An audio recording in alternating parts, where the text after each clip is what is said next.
you don't get captured by the object, but then you can borrow. It's like planetary billiards. That would be Three something. cushion. Speaking of a new sport, gravity assist. That's what we're talking about. So what size would you, how small could you make objects like that and then have that sport? Well, you kind of need really large amounts of mass, right? So you might need like white dwarf star, neutron star material. Damn, that are encapsulated, and that would allow you to produce enough gravitational effect within say the space of a typical football pitch or something. That's crazy.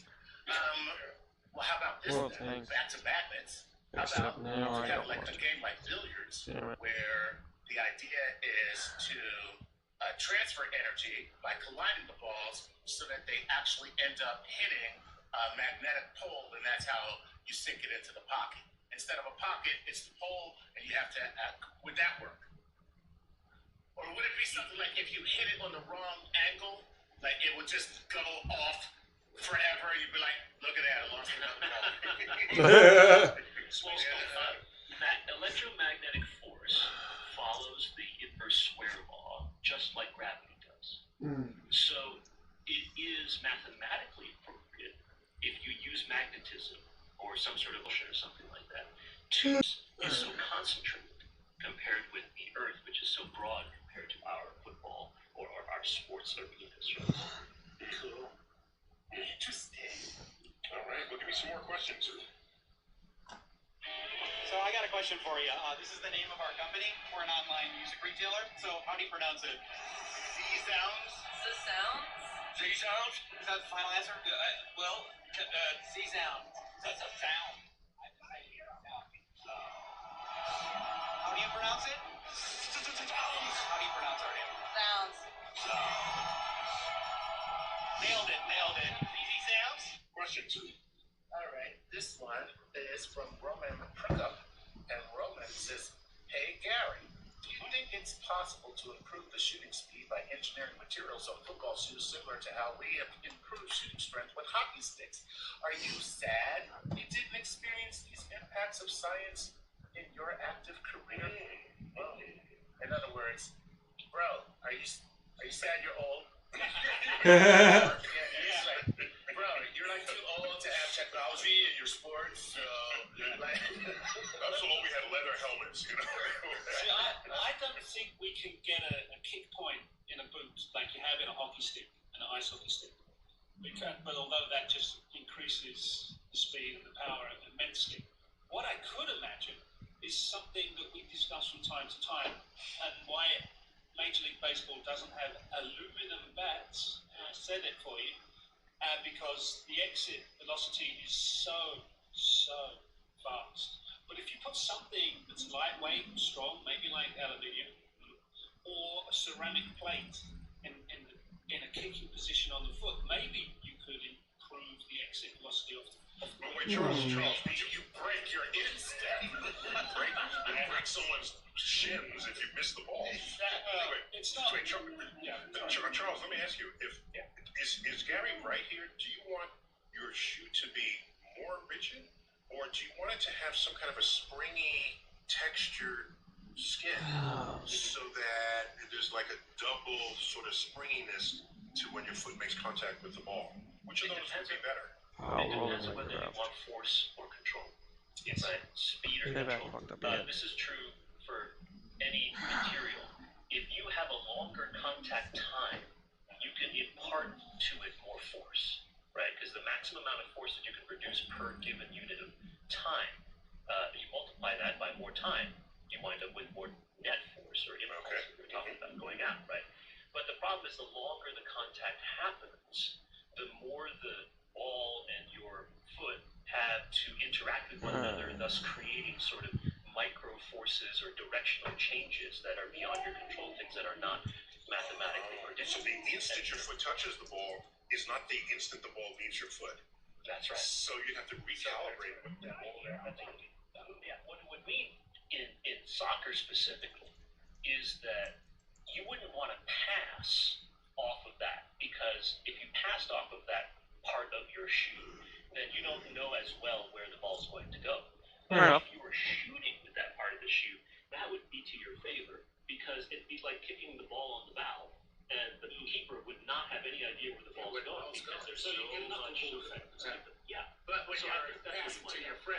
end up just screwing up. Damn it, Ronaldo! How many times are they going to do that? So they did. They're paying all this money to give the ball to the opponent? So they did some years ago. Adidas brought out a range of boots, cleats called the Predator, and it had these rubberized areas on certain parts of the boot that would allow for more contact, as you just described, Charles, and therefore allow for accuracy. Now, you can't change your footwear. That sounds like cheating to me. Well, there you go. No, that sounds like if there's less slippage between. Yeah, I'm saying that's grip on the ball. It's just gripping the ball, right? So if you get grip on the ball, I can now rotate that ball better. So imagine table tennis bats with stippling Nice. on one side. That If we call them paddles here, this is American Jack. Okay? The word bat is for base frickin' ball, okay? Table tennis. someone got out of the wrong side of bed, didn't they? American Jack. We'll send you back on the next boat. Oh, I don't even get a plane, I get a boat. No. The Olympics are starting soon, Neil. You can't do that. I can't do that. All right. I just had to get my American chops going. All right, let's get another. We've got a couple minutes left in this segment before we get to like the philosophy of it all in our third segment. So, Right, let's find another question. who's next here? All right, Eric Barger. You mentioned this previously in a tweet a few years ago where you said a winning overtime field goal was likely enabled by a third of an inch deflection to the right caused by the Earth's rotation. The Coriolis effect. Thank you very much.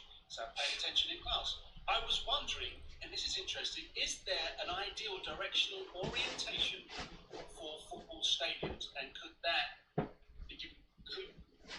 take full advantage of this effect from Earth's rotation? So when I did that calculation, I didn't trust my answer, and I sent Charles Liu an email, and I said, Charles, I want to post this. Did I do this right? Right. This is the double checking that happens always in science. If you get a result that like no one had thought about before, or is it a little weird? Maybe you didn't do it right. Did you carry the two? And so Charles gave me the Charles Liu seal of approval. I went with the number. I made the assumption. It wasn't an assumption. It was true for that stadium, that the stadium was oriented precisely north-south.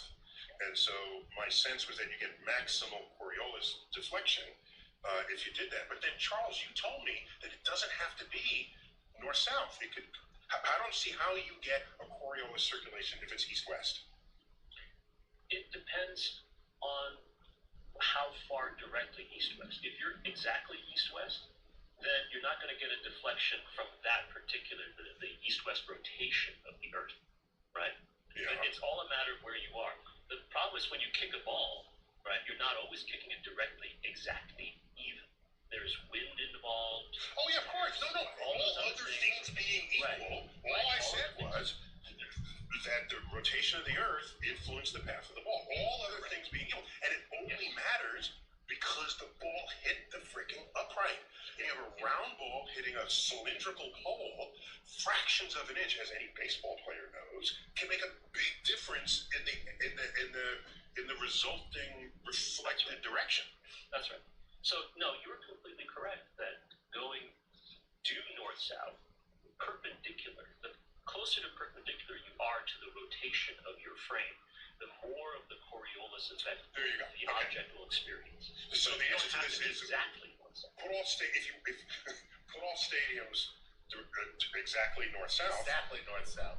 Right, and then try not to ever kick to the right side of the center, because then the Coriolis force takes you out of the game rather than into the game. All right, so Does it matter which direction on the field you're kicking? So no, each north, direction south. it deflects to the right. It deflects interestingly, right? Yeah. Yeah. You want to put all your... Sorry, in the northern What's the hemisphere. black screen with? Yeah. What's this? Yeah. In the northern hemisphere, it'll always deflect to the right. And the equator, you got nothing. Yep. And then when you're in the southern hemisphere, everything deflects.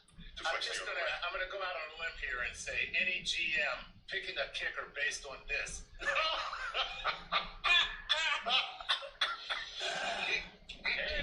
Don't be too good at his job. We got a lot of sabermetric type things going on in sports these days, right? They're trying to parse, tiny percentages. I can tell you this: if your ball bounced off the upright and went left and not score versus in and do score, and a big game was on the line there, you're going to be wishing you had the laws of physics in your favor from the Coriolis. True. And isn't sabermetrics all about the tiniest little things that can influence the probabilities of what's happening? Yeah, that's right. There are statistics of them trying to squeeze knowledge about the sport activity from the numbers and the data. Just from the data. Yeah. A whole other thing. We're going to take a quick break. When we come back, we'll try to think philosophically about all of the science that's going on in sport. There's a question that I think I saw there about spitting on your hand when they want to throw the baseball. And wouldn't that give you less grip rather than more grip? I want to make sure I'm not. Less grip, more spin. That's the idea. Sports Edition. Grab bag, the physics of sports. On Earth and space. We're back, Star Talk, Sports Edition. Cosmic grab bag, but it's really physics of sports on Earth and in space. I got Charles Lou. Charles, you're tweeting at Chuck Nice. I'm sorry. Yes. Wow. Well, no wonder my the problem with Twitter. I'm gonna trim those claws in here. Yeah, Chuck L-I-U. L-I-U. Okay, so I hope I didn't. No. Ask Chuck Nice Not questions. twice. No, Chuck Nice can answer my questions just as well as I can. Now that was the funniest thing you've ever said. So, Boy, Chuck knows. And Chuck Nice comic. We got you on Twitter there, yeah. And my 3 left feet. Yes. Does it have the my in there? My 3 left feet. Yes. Okay, so I assume you're right-footed, so this means you're clumsy. It's like a dig on your own coordination. Is that right? Totally. No. You're not saying that secretly you're another species, right? I have never been that clever. Okay. We've got questions that are more philosophical for a second, but I want to go back. Someone had asked a question about spitballs, I think. I got my torch over here. My death draw. That's what you're hearing. Can't see it at the moment.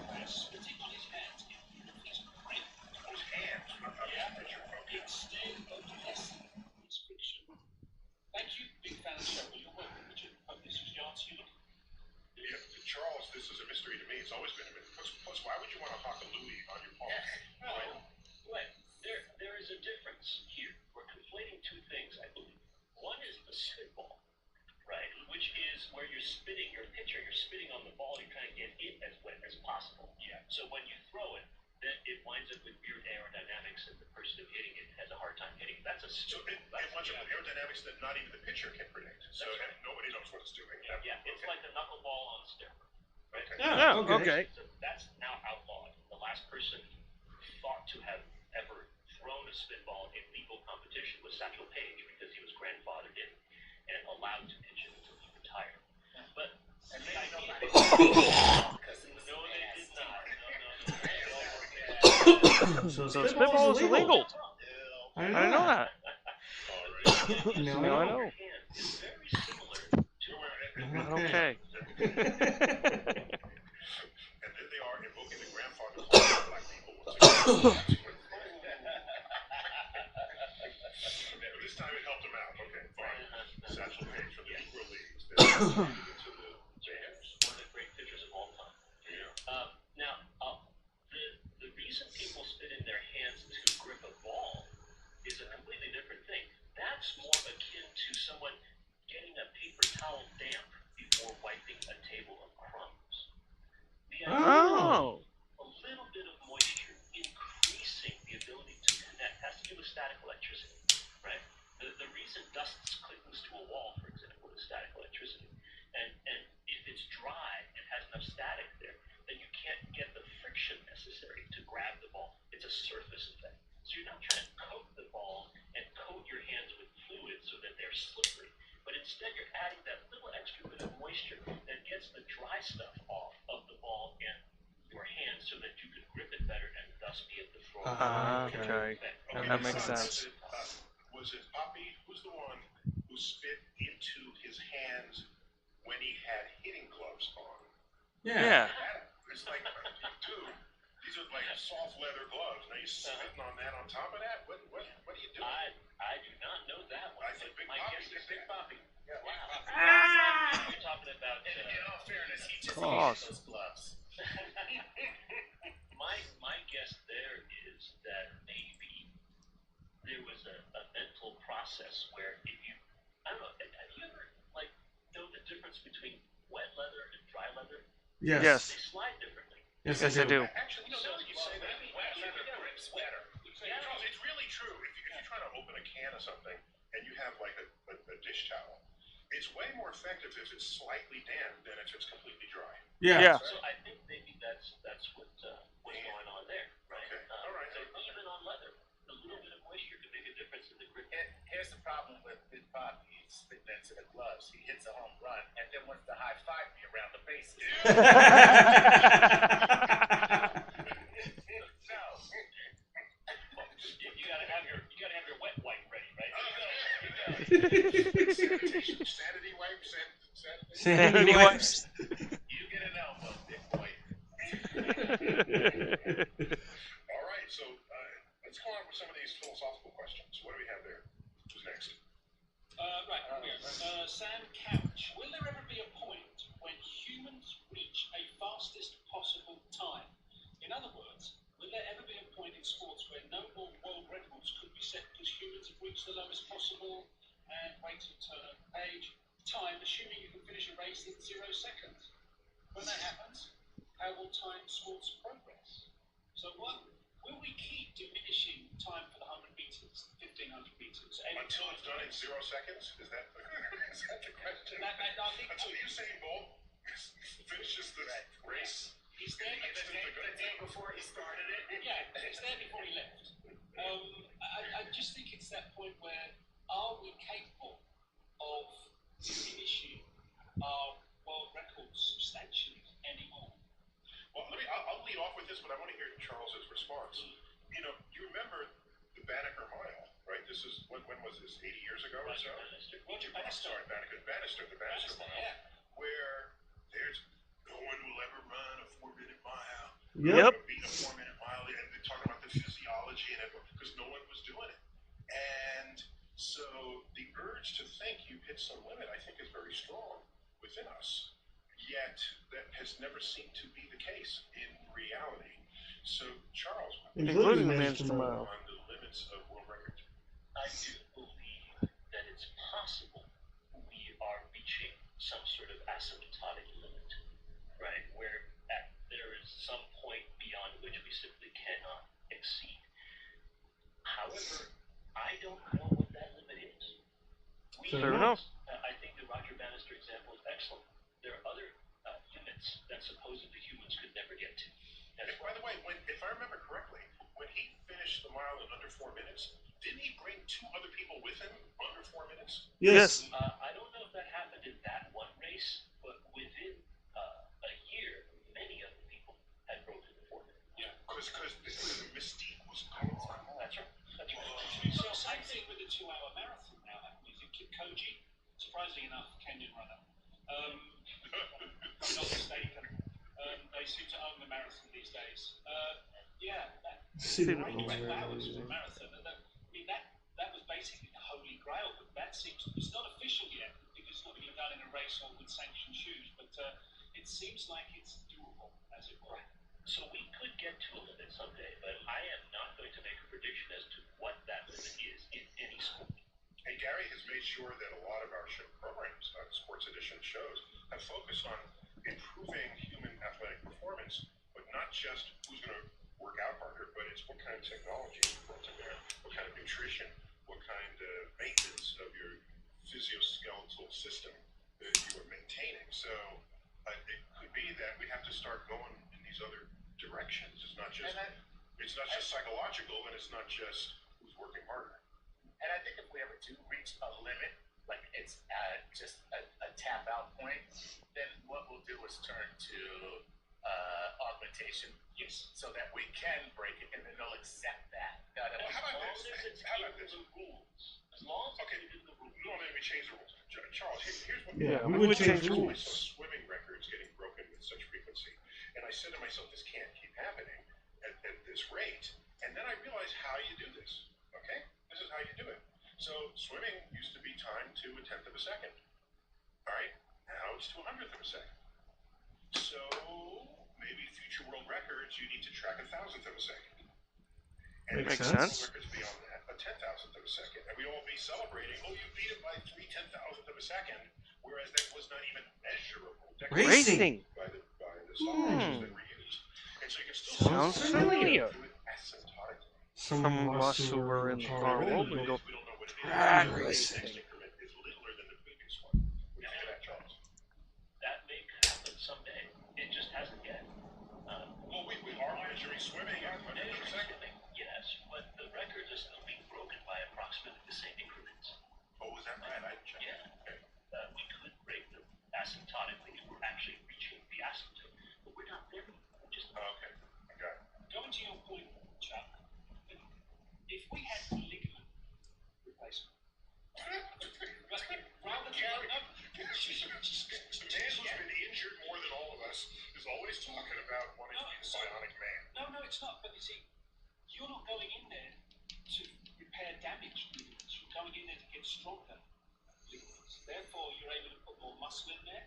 You're able to generate more power if that is what you need to do.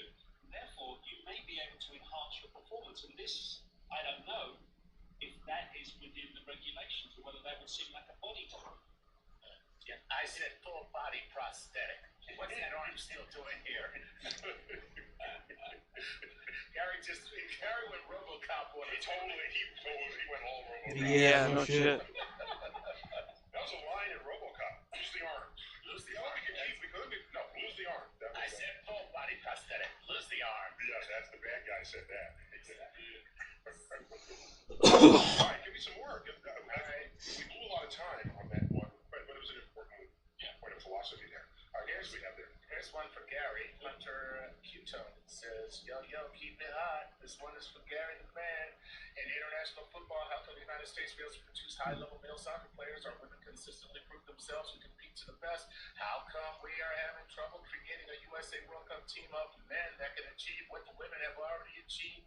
NBA has international programs. Does this have anything to do with producing great players? Gary, why do American men suck at this? Okay. and yet they pay more than the women. Yeah, well, that's a conversation for another time. Otherwise, we would be on this podcast. Good man. Bringing Bringing that up. The U.S. men's national team are producing. This country is producing a lot of talent, and it's not just average. You've got players now in not just the big leagues in Europe, but the biggest clubs. You have Weston McKennie, who's playing in one of Italy's top clubs, Juventus. Oh, you're saying Americans are going abroad? Our top Americans are competing abroad. That's what you're saying. Yeah, because they. So why can't we gather? Why can't we staple them all back together here and then have a national team? You do. You bring them together for the national team events. But at the moment, you've got players. You've got Rayner, young guy, so talented. He's at Dortmund in Germany. You've got Christian Pulisic, who's in Chelsea in London. You have got all sorts of US players out there, and when they bring them back, they bring back an extra level of knowledge. It goes through the coaching staff, and this is a process that may be a bit slower than Hunter wants. What I can tell you now, it is gaining momentum. It's gaining. So we have singularly really good players, but we don't have the depth yet to sustain that as with an interleague with Not league quite. play. I mean, you've got this player, Jorginho Dest, who was playing in the first team at Barcelona alongside Lionel Messi. You're getting there. It's just maybe not as quick as some people want. All right. There you go. You stay at it, America. You'll make it happen. Eventually. Guys, we gotta call it quits there. Charles, give me some final reflection here to send us out. Okay. We've been talking a lot about performance enhancement, right? And also in the previous segment, Chuck was talking about What is that? about cheating. And I think it's important for us That's a tree. to realize that we often use performance enhancement. Sorry. You can enhance your performance all you want. The rules, both the spirit and the letter. But the moment you're actually going outside the rules, then that's just cheating. We should call it performance enhancing. So some people say somebody's caught for a performance enhancing drug. Just say they used an unallowed drug. They cheated.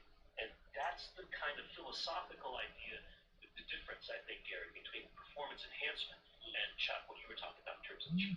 So I go to the gym on performance enhancing. I swap out my Achilles tendon with carbon nanotubes, and I'm cheating. And you're cheating, right? Unless the rules allow it. If the rules allow it, then fine, go for it. But if you don't try to tell me, oh, it's just performance enhancement. No, tell me whether it's cheating, or not cheating. Or not cheating. That's my take. Chuck, Charles, you said it right. And I think that's available. Wisdom, insight, and advice to us all. Well, hey, thank you. That's right, I was working on turtle space. Always good. We gotta get you more. I miss you. Not too bad from here. Yeah, up where I wanted to go. We gotta call it quits there. Chuck, nice. Goodbye to you. Thanks. Then Gary O'Reilly, and as always, Charles Liu, our resident expertise expert. At the moment, not gonna lie, I'm kind of contextual in here. As always, keep looking up.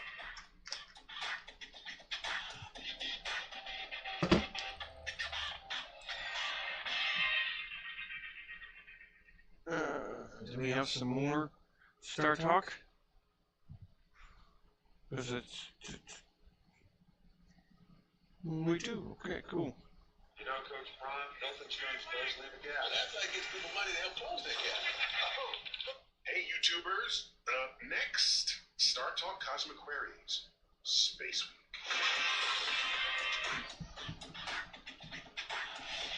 Yes, I enjoy listening to this one. Yeah. And this is the Cosmic Queries, where we are celebrating Space Week. Man, I could just walk my happy ass over there. Oh, yeah. Making those whoopee songs. Co-host for this, Matt Kirshen. Matt, welcome back. Thank you, Neil. Excellent. What came first, by the way, Space Week or your birthday? Did it become Space Week because it was the Neil deGrasse Tyson birthday? My birthday precedes the official celebration of Space Week. There we go. So maybe it was the designation. maybe. We got a lot of fun questions coming up. We showed And I got backup here. Yeah, I got schooled on my own build. Started working on a build for turtles. Only the geek in chief, Turtle. I am so happy to be here. Thank you. Friend and colleague, you're a professor at City University of New York in Staten Island. Correct. And so you just had a Good book come out. Yes, thank you. Thank you. Yeah, it's called 30-Second Universe. It's published by Ivy Press. You're still passed out. The 32nd one. Is that what that means? I asked the very same question. There you go, Chester. -second. Every decision is made, the universe splits in two. He made 31 decisions that nobody wanted, right? Well, it's only to make 32 decisions. That's Yeah, only come it's over like here and mine. 5 doublings? No, not mine. That's right. Gather sand. It is about cosmology. I'm gonna need We have it, two terrific but co-authors. I saw Turtles Warrior like crazy, and it's like, yo, I'm not just gonna take all y'all sand, all y'all space, and be an asshole like that. We'll do something nice. About cosmology, including the idea in quantum mechanics that you create So, many worlds. That's what I'm doing now. Every decision you make will create a new timeline. which I believe was originally formulated by the father of the lead singer of one of my favorite bands. I believe it was Hugh Everett, the physicist, who came up with that. Hugh does get credit. Oh, okay. Whose son created the band The Eels. No kidding. Another connection Yeah. between science and music. You How got about it. that? Why are you being all turd to your dad? Of course, the host of Probably Science. No way, And I you're a said I would kid. never advise That's you your to dad, do never mind. that. That was a One dumb episode question. that you were kind enough to come on. That was the definite episode. And everything else we're I just forgot. feeling. You hosted me on your show. You were very kind to come by that, yeah. So we've got questions from our fan base, as we usually solicit for Cosmic Queries. And this is just, I guess, the general, I haven't seen them, general questions about space. You're going to handpick them. I am. And you're going to throw down the gauntlet.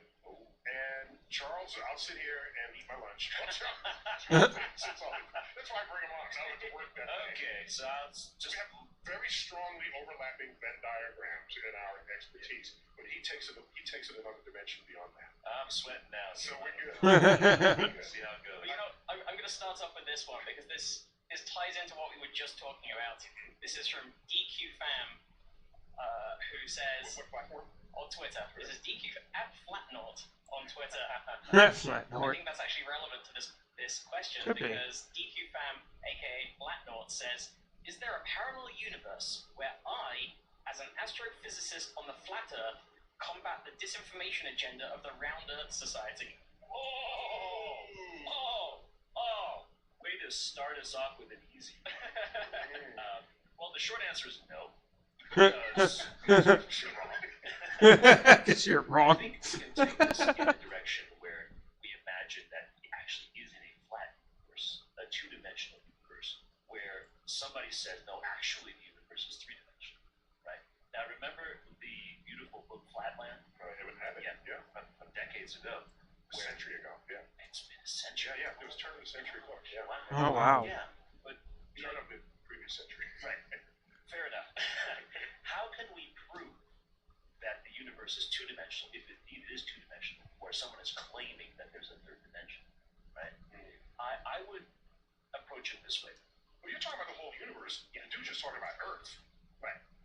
So, I guess if the universe is two dimensions, Earth has to be a flat disk. correct. Oh, gotcha. Right. Fine. So in that sense, right, then some CPW. non-scientific individual comes along and says the universe is three-dimensional structure, and the Earth is actually a three-dimensional structure. How would you counter that, right? And so that makes it a more interesting question. And I would say one of the first things you would try to do is to see if you can prove that the two-dimensional universe cannot project into the third. In other words, you cannot find a way to extend the universe in an orthogonal direction to both. Yeah, excuse me. Yeah, you can't extend something perpendicular to both length and width. Okay. Can you do that in any? But what you're saying is, in our current universe, Yeah. we have a height, width, depth. Yes. And you're saying that the version of that question to us would be find another place to stick out a line that's at right angles to those three other right angles. Yeah. We don't know how to do that. Right. And so that would be the How do way you do that that? someone in a true two-dimensional universe is trying to say that there is no third dimension. Am I right in thinking there are some theories of physics that involve higher spatial dimensions in our universe? Oh, completely. But those dimensions are not visible to us. Okay. And one of the well-known formulations of this is something called compactive. But Charles, you're okay with this? There are these extra dimensions, you just can't see them. You're okay with this? I'm not okay. Okay. Okay. But Okay. it hasn't been disproven. Okay. Here's the idea that the compactified dimension. If our length was actually, you can zoom in further and further and further, you find out that our length has length, width, and height. But it's so small compared to even atoms or subatomic particles that width and height is not detectable in our universe. It's tantamount to just being a one. It's as if it were one-dimensional for all intents and purposes. Is that where they use the word compactified? Yeah. It's contained tightly within. Right. You can imagine, for example, looking at the Alaska pipeline. If you're standing right next to the Alaska pipeline, it is obviously both with length and width. Additionally, it has height. So it's a three-dimensional object. You step a little further away, it just becomes like a long strip. So you think it has height and length, but you can't see the depth anymore. And then if you fly away, say to Canada, and you look at the Alaska pipeline from a distance, it only looks like a line. By that same token, we could compactify dimensions into our linear dimensions. So that's how you get the higher dimensions. Yeah. You can't experience them. Right. And somehow, if you think that those compactified dimensions can affect our universe in ways we can't measure, then you can, say, set up a universe with multiple dimensions. But what you're saying is we're too big.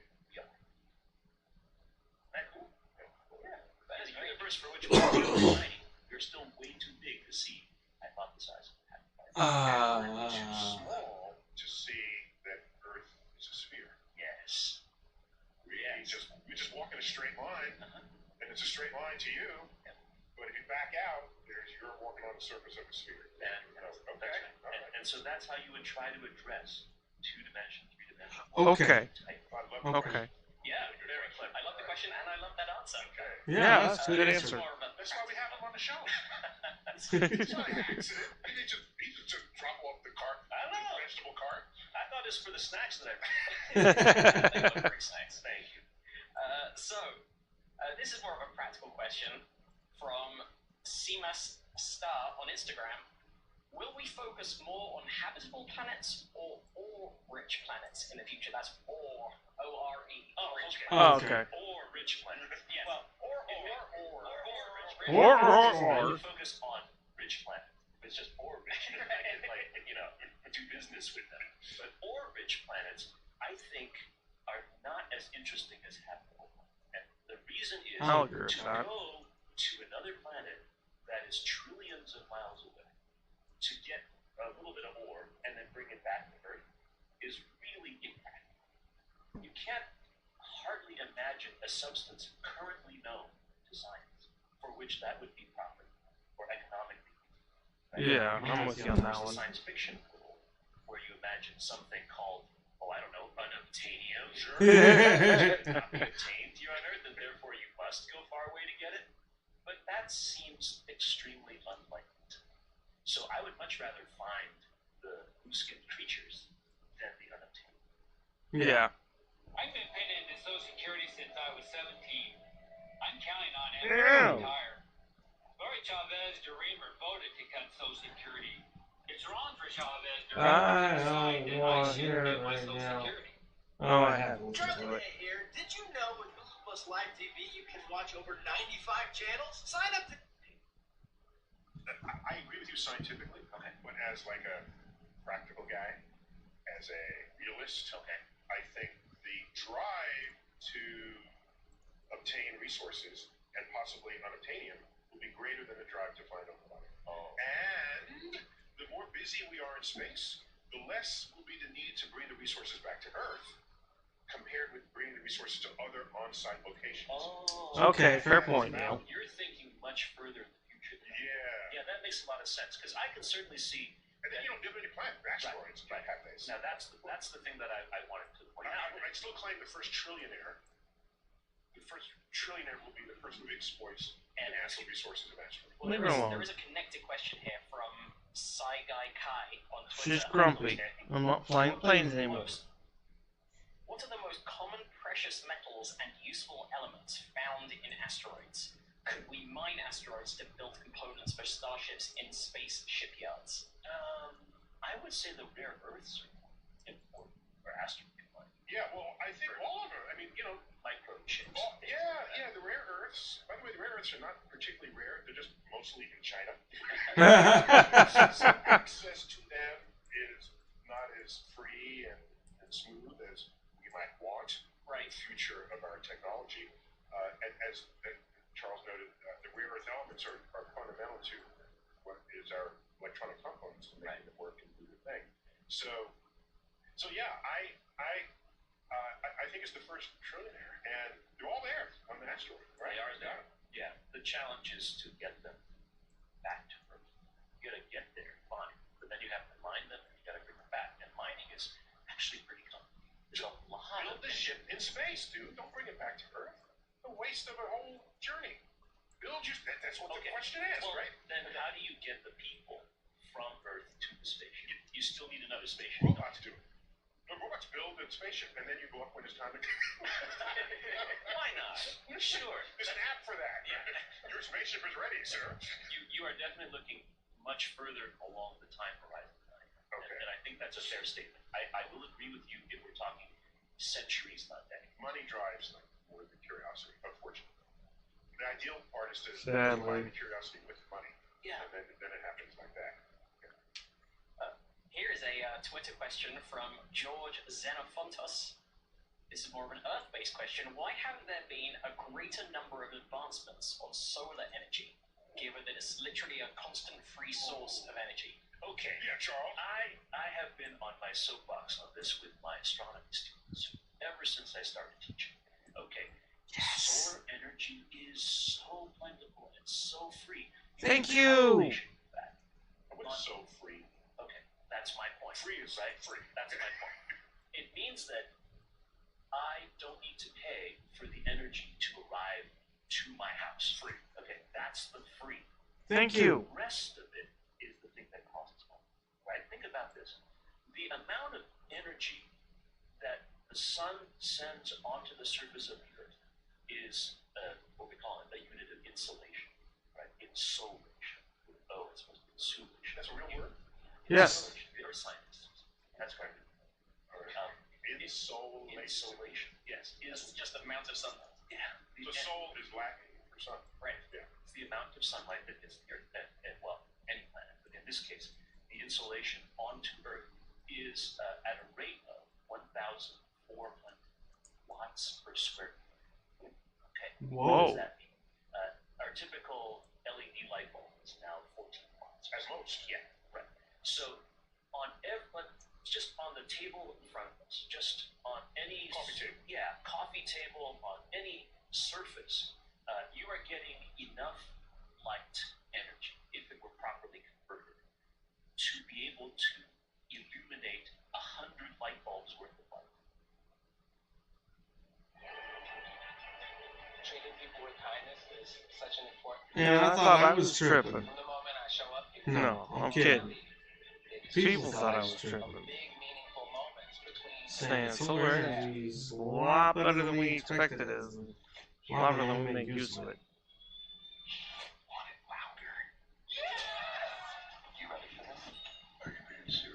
With Paramount Plus, turn up the volume.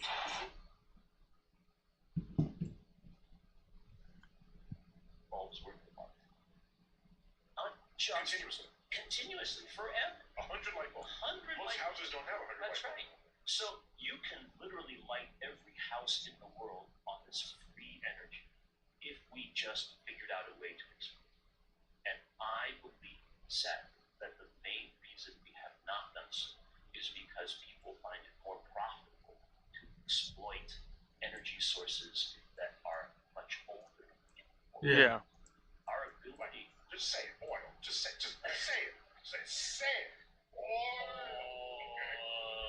Other resources.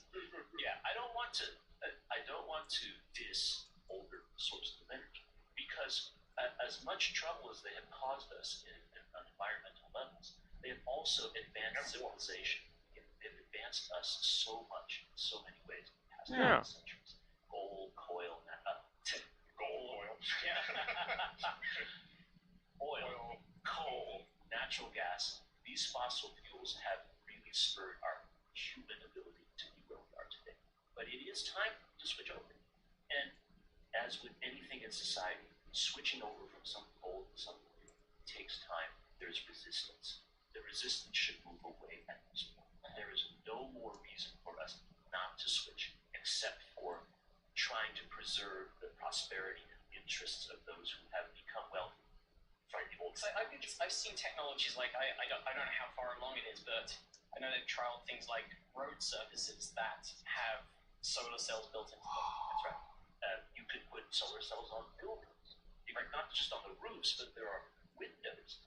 Mm-hmm. Put a film on them, and if you want shade, you just turn the film over, and then all that sunlight, instead of going into your room, gets absorbed by this film, which can be converted into electricity. As long as we are willing to take a short-term hit on profits, we will have a long-term benefit by using more solar. Maybe it won't happen until we figure out how to make it instantly profitable. Who would have thought that after millennia of riding horses, within 15 years, we switched over to cars? At some point, somebody said, this car is more economical than my horse. Right. Than feeding my horse and the care and feeding of a huge animal. And so at some point that happened because nobody had to have special programs to get you to buy a car. Yeah. Everybody bought cars.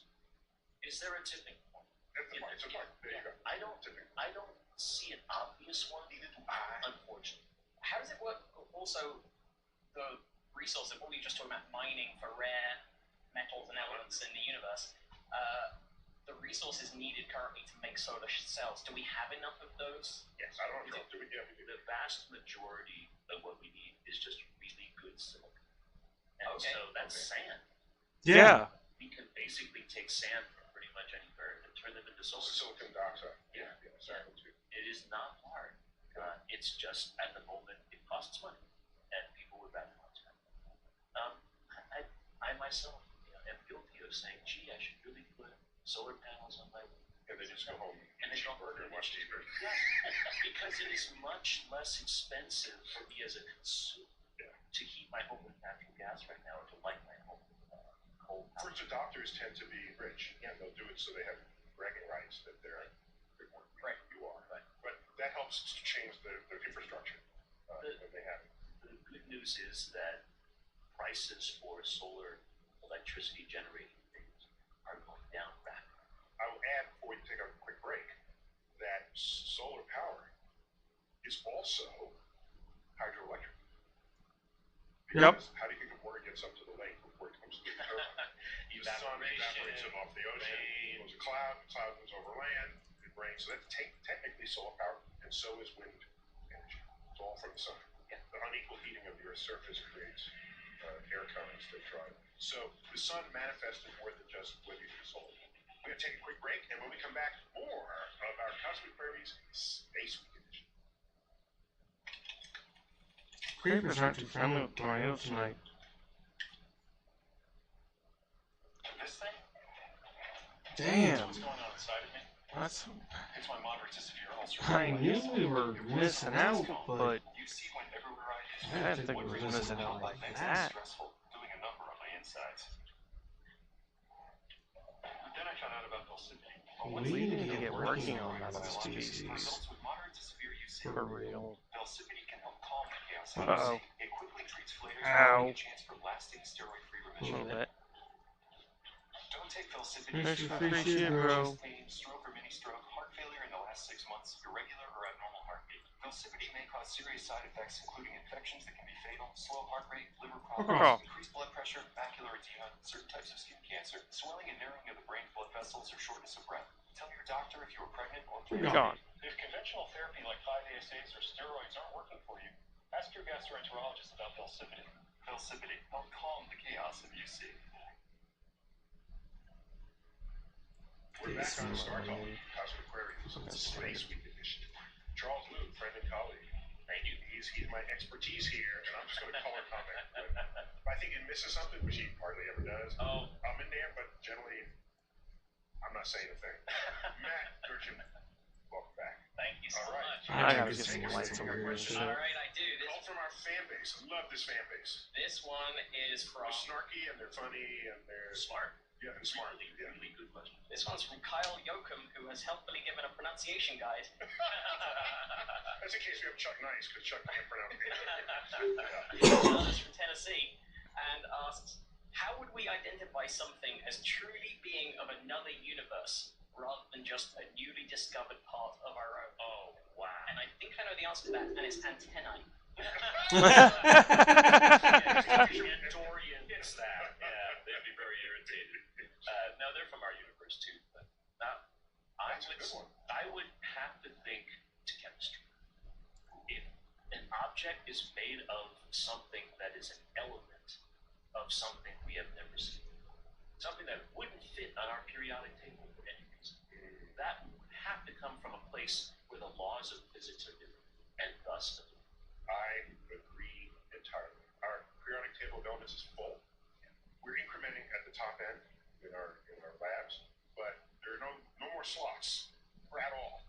Okay, and if they come up with something that is a base element, then it's going to be an element configured in some way that our elements are not configured. Right. And say, this is a weird bird. Right here. It's similar in the sense that an expanded version of how we know that there is material in our solar system that came from outside our solar system before the sun was born. There are grains that contain carbon nanodiamonds. So it doesn't have to be before our sun was born. It doesn't have to be. It could just be visiting. Yeah, it could just be visiting, like floating into our solar system. But we know that it's from outside our solar system that we compare their isotopic ratios or their structures, and we see that there's nothing that matches that age or that composition that is actually of our solar system. So we have ways to do this. So that's fine. But then you say, how did it get here? How did it get here? Portal through the space-time Float. connected two different universes with two different laws of physics. That's what the real issue is. Well, I was going to do a different question, but since you talked about portals through the the space-time continuum. I'm going. You went there, Neil. Oh, I went there first. I'm going to go with Tony in the 845 on Twitter, who asked, even if we somehow discovered the tech to travel at or faster than light, will the passengers of the vehicles survive? Oh. Well, Fair question. We know how the Flash does. Does he have atmospheric separators in front of him? The Flash can go up to the speed of light. Superhero, fake science, all that, right? But if he's giving someone a piggyback, Yeah, that person is toast. Really? What? Note to self. Went offered a piggyback ride by Flash. what are we doing? Are we just doing like a donkey ride around the living room, or are we going by speed? I'm taking the bus. That one, yeah. Well, yeah. So the issue here is that Zombie villagers. if we take something up to the speed of light and it can survive going the speed of light, then it has to be able to protect whatever's inside it to be able also to match the speed of light. So remember that as you get closer and closer to the speed of light, once you reach the speed of light, you cannot have mass or energy by definition. So the way to get up to the limit is to have really good, strong shield of whatever's there. But then getting past it will Shielding require what? interstellar particles. Okay, stuff that could slam into you. Yeah, stuff that hits you. If something hits you with the speed of light, that would hurt. Yeah, okay. a lot. Unless it's light. Unless it's light. A lot. Yeah, right. That would be funny. When it It reaches, would. ouch! Oops. Yeah. That's what the sunscreen is for. That's what it is. It's literally a screen. Yes, that's right. So A force field. Yes. you would have to find a way for this vehicle itself to survive, and by extension, whatever's inside the vehicle will survive as well. Anything piggyback, though, probably. But I want to make something clear that speed does not kill. It's acceleration. Yes. Right. Okay, so you could be cruising at 99.99% the speed of light. No one will know and no one will care. But if you abruptly come to zero, or if you abruptly speed up to that, then you're a pile of goo at the back of the spaceship. Yes. So if you could be magic into the middle of something that was already moving at the speed of light, or at 99% of the speed of light, well, the problem is Or you can accelerate their slow. You can do that. In fact, in spaceships, people, engineers, have conceived of spaceships that accelerate at 1G, 1 Earth gravity. And then it just feels like you're just sitting here like we're having this conversation. Right. But we're going faster and faster and faster. And do you remember how quickly you get to the speed of light, near the speed? Like 6 months or something. It's not that bad. It's not that Within bad. a year. Within a year. But then then you have to slow down. It also takes. What you do is just turn the ship around and slow down in that direction, so you still. Right. doesn't your mass then increase as Your mass increases relative to other things around you. okay? So, But within the spaceship that's also moving at that speed. Right. So you and I would maintain our relative masses, but you and I would not maintain our relative masses compared to Zorkon out next to each Well, other. actually, it was like 108 pounds. You're trying to gain some mass here. Right. Yeah, how much faster do I have to run than Zorkon? Look, beach ready. There you go. Summer's coming up. While we're talking about summer and atmosphere and such like, Times Natural on Instagram asked, if Mars were to be terraformed, thus given an Earth-like atmosphere, how would it be possible to keep the atmosphere from being blown away by solar winds, considering Mars does not have the magnetic protection that we That's do? right. It's a good That's question. an excellent question. I think the first question, which is even more important, is Mars doesn't have the gravity to hold on to our atmosphere. If we tried to put as much atmosphere on Earth, the tops of it would continuously be going away before we could develop enough pressure on the surface to get to, say, Earth's atmospheric pressure. So the answer is it just has to be constantly being generated. Okay. And By the way, Charles, there's clearly evidence of it once having had running water on its surface. Yes. So there had to be enough air pressure to prevent the water from just evaporating. And that had to have been sustained for some fair amount Yes. of time, because some of the rivers are meandering. Yes. And that's a slow, Yes. you don't just get that for free. We're talking about millions of years, right? Maybe even up to 1 billion years.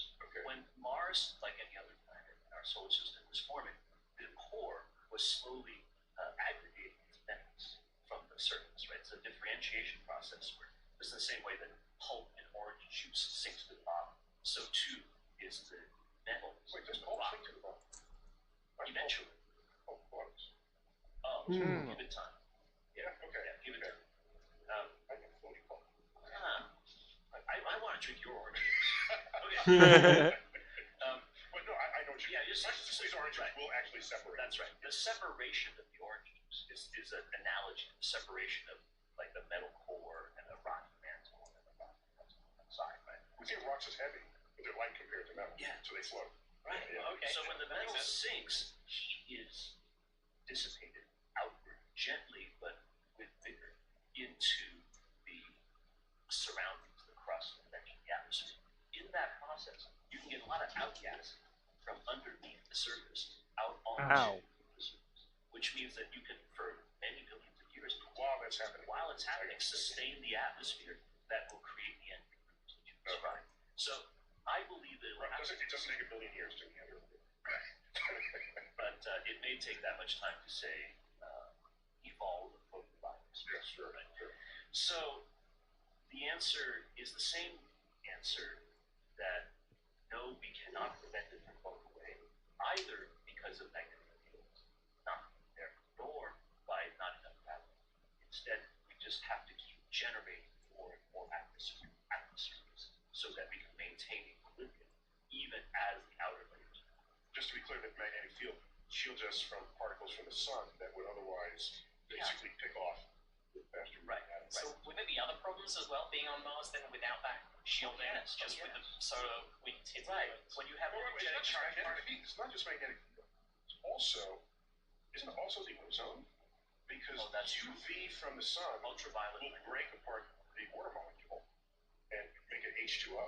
And the H is hydrogen, the lightest element, and it moves very fast in any thermal environment. You lose that. And so leave stranding the oxygen behind. So you systematically, molecule by molecule, take out your water. That's right. And that's not had nothing to do with the magnetic field. Yeah, there's all kinds of problems when you don't have a protection against ionizing radiation of any kind. They be light, X-rays, or whether they be charged particles. Let's just go out and say, if you can terraform Mars, you can put up a sheet. Just think about it. Yeah. Or just a big magnet. How big a magnet? One of those little cartoon magnets, There you go. That's right. Like, Saggy lines on it. I would love to have that. No, everyone has their own magnet that they walk around with like an umbrella. Their own magnet? Like a miner's helmet. They got their own magnet. Look, the engineers will find a solution to No one can stand too close to a fridge. I think the terraforming reality is you are going to have to place something. You can't just leave it open. That would be funny if they had a magnet on the helmet. Get too close to your refrigerator, you just get stuck. It's like the modern version of your tongue stuck on a frozen pipe. Yeah, that would be fun. Which I think as scientists, you know, that happens. The best thing to do is just keep pulling. Just keep. Oh yeah. Leave Oh, it. yeah.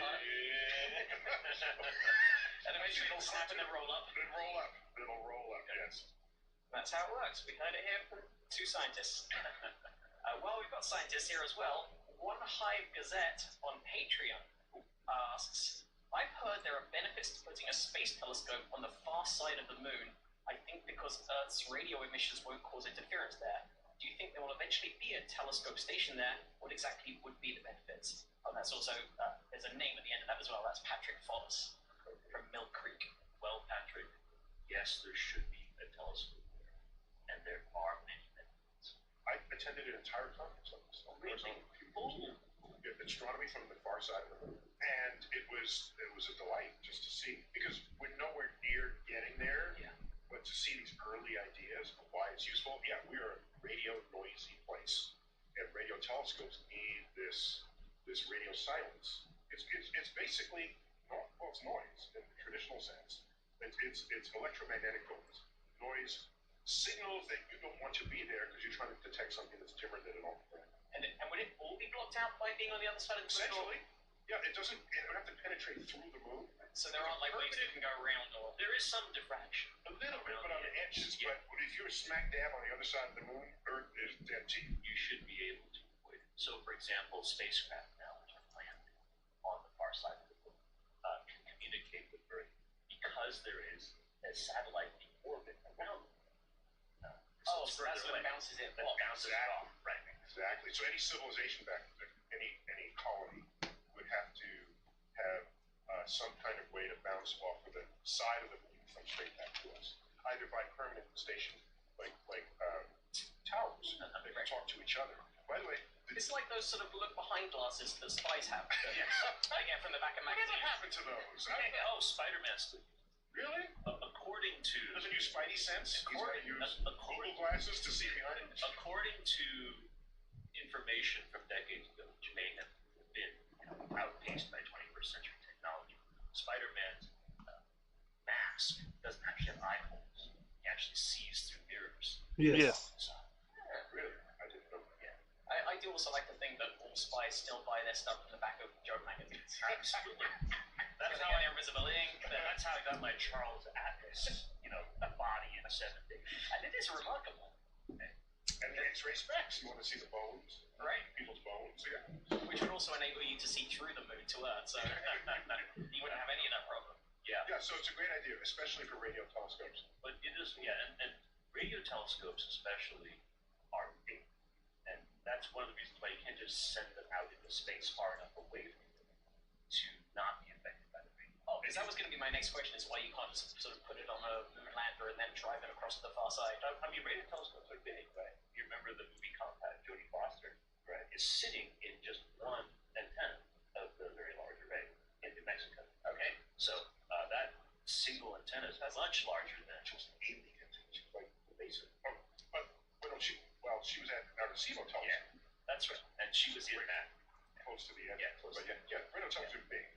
They're big because radio waves are big.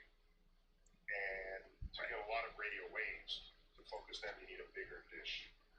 Otherwise, so yeah, and since the far side also gets sunlight, it's not the dark side of the moon, so it's not like you're in eternal darkness, which might be a strong dream state. But a day on the moon lasts the moons. So all sides get sunlight. And 15 days of dark and 15 days of sunlight. And radio astronomers can actually work. Although, which is one of the coolest things ever. Which is really, really cool. Although the sun is a big source of radio. So there are a lot of trade-offs there. It's really cool. There's a zone around the sun you want to keep clear because it'll be too crazy. So where would the best place to be a telescope on the moon? Or anywhere. If you could put a telescope anywhere in the universe, where would you put it? And that question comes from Matt Kirshen in... Just go to the place you're looking at with the telescope. Yeah. All right, well, that's a fair point. And also, if you put a telescope between galaxies, where it's dark and there's no thing, then just go to where you're looking. Right. But you sometimes want the sort of the wider view. The comfort of just sitting back and being able to repoint. Right. No, I would be more excited about getting a big telescope than putting the telescope in the we can get a telescope that's the size of the solar system, the size of the galaxy. Now, you can put that anywhere that it doesn't get broken. And I'm totally cool. Yeah, that's a good point. You can make much bigger structures in space, bigger than Earth itself. Yeah. And then you got the baddest ass telescope. So that would be another useful once you get the technology to start building stuff with robots. Yes, exactly. Yeah. Well, it's the first thing we build with a robot in space using asteroids and a telescope. I would. Yeah. Just probably not an economic driver for that. Probably. This question comes from Moz Amu on Instagram, who says, how would you market, as in quotes, space exploration to someone with an extremely utilitarian view? I'm definitely not the one who needs convincing, but that type of criticism is abundant nowadays. And then also, lots of love from your fans in Dubai. Wow, very interesting. Cool. Well, the answer to that is we don't have time. We're going to take a break, and when we come back, we're going to find out how to convert the non-believers in space exploration and start talking. I've been pinned into Social Security since I was 17. I'm counting on it when I retire. Larry Chavez Dreamer voted to cut Social Security. It's wrong for Chavez Dreamer to decide to cut Social Security. Cancer takes a toll on the body and on family too. So when I got to ring that bell, found out that I was cancer-free, it was exploration and Star Talk.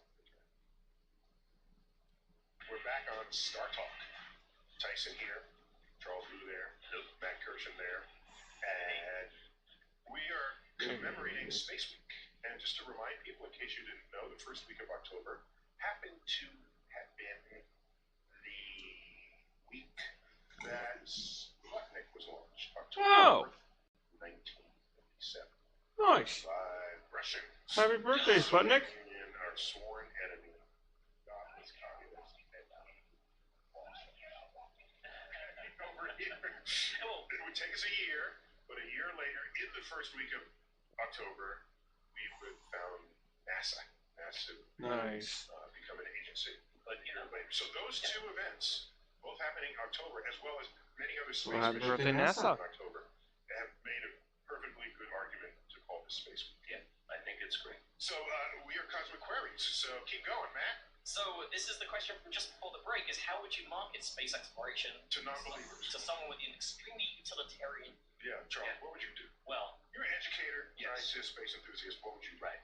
Well, I have to use many different strategies with my students. I often teach introductory astronomy classes where most of the students are not going to become scientists. Okay. Right. So how do you convince them that it's a good idea to go out into space? I think that's a very good, and you have to use many different strategies. One strategy being in the utilitarian side is to convince people that profit can be made. Right. The same way that people came to North America from Europe, back in the 1600s, was precisely people convincing others that if you send me to America, I can make money for you and send back stuff for you, whether it's gold, whether it's beaver pelts, whether it's agricultural goods, things like that. Name places after you. For example, yes. So You weren't very creative. They all begin with the word new. New Haven, New York, everything is New England, New England. just the whole place. So that profit is a utilitarian, right? Another thing is to appeal to their sense of grandeur, grandiosity, vanity, and ego, and say, if you go out there, you could be the person that everyone will remember for all of human history, right? And a lot of times people will ask me that, and younger kids, for example, will ask me some scientific question, which we don't know the answer to. And there are many of those, right? I will say something along the lines of, you know what? Nobody knows you. Maybe someday you will be the person that discovers that, and then we will all remember you and your scientific discovery. Right? I have a better answer. Here's what you do. You go to that person who's the go to that person, and in the dark of night, sneak into their place. Oh yeah, that's and real just take social away. You do this with a search warrant. Okay. Everything in their home that was inspired and developed because of space technologies. So first you take away the smartphone, and then you take away all integrated circuits and all of this. Take away their Uber account. Take away their health, their LASIK surgery, their stick hands, all of this. Stick hands that writes upside down. And then you take away, and then they wake up, and they say, "What the happened?" And they take away weather. What's the weather channel? They take away all the weather forecasting. Take away it all, and then just leave them there bare-assed. So then they'll learn quickly what role space has played in it. Yeah. You really can say that space technology, basic science, those kinds of things that do not change the price of bread today can and have changed the course of civilization tomorrow. And we want to be part of Stop there. Don't add words to that. That was perfect. Okay. Just the way it came out of your mouth. All right. Yeah. Printed on a t-shirt. You got to know when to stop the beautiful quote. It won't change the price of bread today, but it could change the course of civilization tomorrow. Yes. All right, Matt, next question. Well, I'm going to combine these two questions because they are... Is that allowed? Is that allowed? Judges? Charlie Day here. Did you know with Hulu Plus Live TV you can watch over 95 channels? Sign up today and you can get access to Hulu. Is that allowed? Judges? We want to hear who said them. Yeah, I absolutely will. I'll credit both of these people. It's a continuation of what we were talking about. But Jared Decker asks, in the future, will it be government, the private sector, or a combination of the both that will continue humanity's journey through space? Okay. And then Paul Pundir on Twitter asks, as Neil Tyson stated in his book, Military and Science Flourish Together, there are chances that the next scientific breakthrough happened, but is classified by the government. Thoughts? Oh. Well, that's already happened. It's very true that we not did. authorized. Oh, I'm sorry. You're right. Sorry. Okay. I'm just kidding. No, it could never happen. No, it would never happen. No, We are fine. no. Neil has written very eloquently about this particular topic, and so I'm going to defer to you in your conversation about the military aspect of things. But I will say, from my purely civilian point of view, to me, the reason the military and the government and industry all work together to move us forward in technology development and innovation is simply because you need a lot of resources in any society to do those kinds of things. Innovation is almost never just one guy in his basement, right? That's just not how we're going to move But that's how you get a movie made after you. That's the one person burning the That's right. midnight oil. That's right. If it's 10 people taking 5 years in a lab funded by 5 different sources, nobody makes a movie. I think that's right. And our reality is, as Neil has written, is that many hands are necessary, and much money is needed to make those really fundamental explorations. What do you think? Christian Huygens. Yes. Shit, that turtle. Sorry, turtle. A polymath. Yeah. He's credited with the rings of Saturn, identifying For understanding that they are rings. Yes. He did a wave theory of light. Yes. And he actually had a spacecraft, the Huygens probe, named after the one that landed on Saturn's Titan. Detached from Beautiful. From And showed those amazing pictures that showed that on Titan there are mountains, rivers, lakes, just like we see on Earth, but they're made of very different substances. Oh. methane. So Huygens, Oh. and one of his books, hypothesized that That's what God I was doing. put evil people on Earth so that good people would have to innovate and wage war against them by inventing new tools and technology. Wow. And this is the source of civilization. Because Wow. we have bad people on Earth. And this was part of God's plan. He writes this. Wow. Almost like This is how connected and convinced he is that innovation and war go hand in hand. amazing. Yeah. If you're just using military resources and then turning them to purely discovery purposes, such as then that's a different dynamic than what you're describing in terms of like the actual desire to wage war. It's an excellent point. Oh, so to the answer, I think, like Charles said, it'll be a combination. Government will do some things first. This is not a profit motive yet until the trade winds are mapped and the hospitals and the friendlies are established. Then private enterprise can come in. I say this often, that the first Europeans to the New World were not the Dutch East India Trading Company. It was governments who took that first investment for hegemonistic regions and economic reasons. And then, long-term economic reasons. Then once you know and it's mapped, this is how much it costs, this is how long it took, this is what you can bring back. Now I can make a business model, I can sell tickets, and now we have the Dutch East India Trading Company. Right. That's a good point. We gotta go into lightning round. All right. Lightning round reminder. Lightning round is soundbite answers. Okay. All right. Let's see how good you come. You've come a long way, Charles. I don't know. Let's see. Matt, go. All right, Corey Moon on Twitter, no relation to our moon, says, has a nuclear bomb ever been tested in space? If so, what happened? Not to my knowledge, but if it does happen, then the radiation just goes a long way. Half of why we would use a nuclear weapon is for the blast wave that does most of the immediate damage. Well, there's three ways atomic weapons work. One is the blast of light energy that will vaporize things on the spot. The next is the blast wave that any typical bomb would have. The third is the radiation sickness that would then kill them. In space, if there is no air, then the blast wave does not exist. And half of why you would ever use the bomb is nullified. So, But you do get the radiation. you do get the radiation, and you get the light energy Right. on top. Which is also electromagnetic. And I don't know if we've ever exploded the bomb in space. All right. Thomas Kastner on Twitter says, Star Trek included many aliens and creatures that naturally existed in space outside of planetary atmospheres. Is that possible? Anything is possible. Turd. Can it be done with the DNA structure that we're used to? Probably not. I agree. And think about it.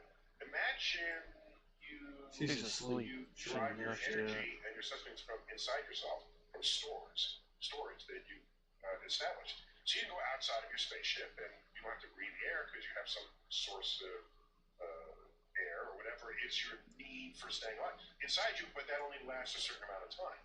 Is that any different from an egg laid by a chicken?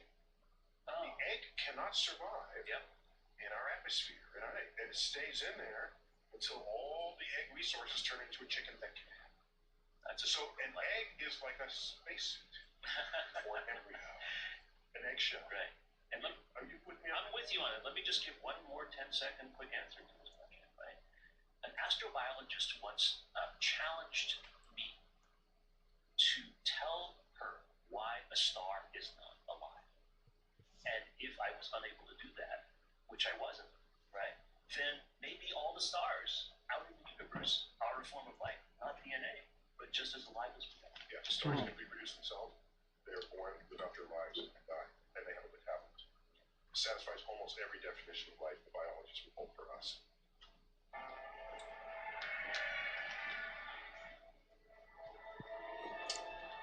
Very, very true. Satisfies almost every definition of life the biologists would hold for us. Alright. Stars are alive!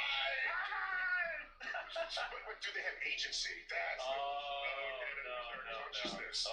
Okay. When does a star become alive? Okay. Next, go. Alright, Christopher Hold Johnson. down one more, go. Alright, Christopher Johnson on Instagram asks, there are soon to be an explosion of CubeSats around Earth. Oh no. How do you see our near future shaping out with space becoming more accessible commercially and to the public? Oh no. Charles, go. This is not a lightning round answer, but the bottom line is that it's very exciting to have all these satellites up there, but it's also very dangerous both for science and for human beings over time. We have to be very wise about how we send those things up there. It has to be very carefully controlled. Otherwise, we're going to really regret having all those things up there. Keep track Yeah. of where they are? He's You right. can, but again, it requires a lot of advanced planning. You can't just say, have a company go, send it up 1,000 satellites, woohoo! That's what causes all problems. Yeah, I would say the reason why we haven't been visited by aliens is because they see all this crap orbiting Earth. I'm not coming near that place. Everybody's alright. You good. Charles, thanks for coming on. It was my pleasure. I had a great time. Thank you, man. I really, really like coming on. Radio, and we got the Flash in there, and Spider-Man. Always a little superhero action, but I've Got to do some love that stuff. And Matt, always great to have you. It's always a pleasure to be here as well. Thank you. Probably science. Thanks for staying. You just came over on Red Eye, so I did. thanks for doing the show. Thank you. I'm propped up my copy right now. The Okay. museum's finest copy. All right. Here we go. Excellent. This has been Star Talk. Some of you might have seen it. Most will have listened to this episode of Cosmic Queries celebrating Space Week. I've been your host, Neil deGrasse Tyson, and we've done this show from my office at the Haven Planetarium. As always, I do keep looking up.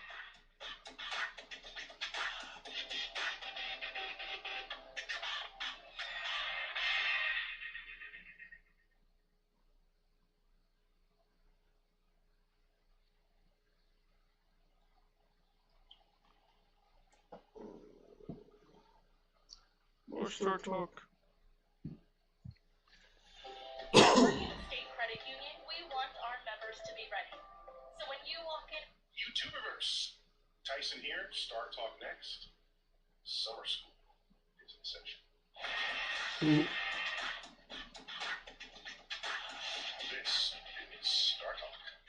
I'm your host, Neil deGrasse Tyson, your personal astrophysicist, and we're coming to you from my office at the Haven Planetarium of the American Museum of Natural History. We're right here in New York City. And this edition of Star Talk, we're calling Summer School. Yeah. I said yeah. The professor. Friend and colleague, Charles Liu. Charles, welcome. Thank you so much for having me. I Charles love here. summer school. We love summer school. Absolutely. And I got my co-host for this episode, Matt Gershon. Matt. Hey, And welcome back. Thank you so much. All right. Host, probably maybe science? Probably science. Or could be science? Nearly Not science. sure if it's science? Almost there. Almost there. It's not science. Is it science? Probably science. A weekly review of science current events. That's exactly it. Excellent. That's the podcast. Keep that going. Charles, professor? Yes. At City University of New York. So we're kind of equals here. Absolutely. No, So we are. So this is a Cosmic Queries version, but it's called summer school. People just trying to catch up. That's right. With stuff they might have missed. Or get ahead. I forgot. Summer school's for getting ahead. That's too. right. Right. For motivated students. And with that in mind, I think let's start off with quite an academically advanced question. Let's do it. Cooper Holland on Instagram asks, how hard would I have to fart to knock Earth into escape velocity? Also, wouldn't sunrise be a good time to try it? That's Cooper Holland from Arizona State. From ASU, huh? I'm coughing because I'm imagining how much gas needs to be used to make that happen. But the reality is, first, I assume you have an escape velocity from the sun, right? No, he wants to escape from the Earth. Oh, he wants to escape from the Earth. I thought he wanted the Earth to escape from the sun. Oh, now that is a different. massive. Yeah, it's That's way way harder. Earth into escape velocity. That's harder than just if he wanted to Right, escape. right. Yeah. That's a few cans of beans. There you go. Put them on a can. No, Earth would be a lot harder because Earth's orbital velocity Well, is I about. now can't get that picture out of my head. He's positioned on a gantry in Yeah. Cape Canaveral. Yeah, 3. Last two silver beans. One. Yeah, But is that solid fuel or liquid fuel rocket? Oh yeah, no, Yeah, that see. would be. No, that's just air pressure. That's just that's just So it's really a it's a rocket. pneumatic. Pneumatic rocket, or like a CO2 powered Right, yeah, right. Like pneumatic. Yeah. wow. No, see, Earth's orbital velocity is about 30 kilometers per second, right? Correct. Around the sun. You have to take the square root of 2 of that, and so that makes time 1.4 times 30 is about 42 kilometers per second. Gotta remember be careful doing that. Because it's a cute little fact that whatever is your orbital velocity around which you're orbiting, if you multiply that by the square root of 2, that's the speed to escape that object. Yeah. It's a very cool fact. It is. It's neat. It's a nice coincidence. And the Earth's mass of Square root of 2 is about 1.4. Earth's mass is 6 billion trillion tons, right? So to generate the amount of impulse necessary No, you're not getting into that, getting the food. up to that velocity, that's a lot of canned beans. Yeah, because it's a momentum thing. So you need enough expel gas so that the recoil of your planet can be meaningful and significant. Right, and correct me if I'm wrong, but you'd also have to make sure you're in some way tethered to the Earth. So Yeah. You can drag the Earth with you. Right. But otherwise, you would just fly off at a tangent. Right. Yes. Right. So I think Ideally, you want That was all tangent. humans involved. Let's go. You don't be holding onto a tree or something. you'd also need every cow in the world. You have the You're cows. gonna put them all together.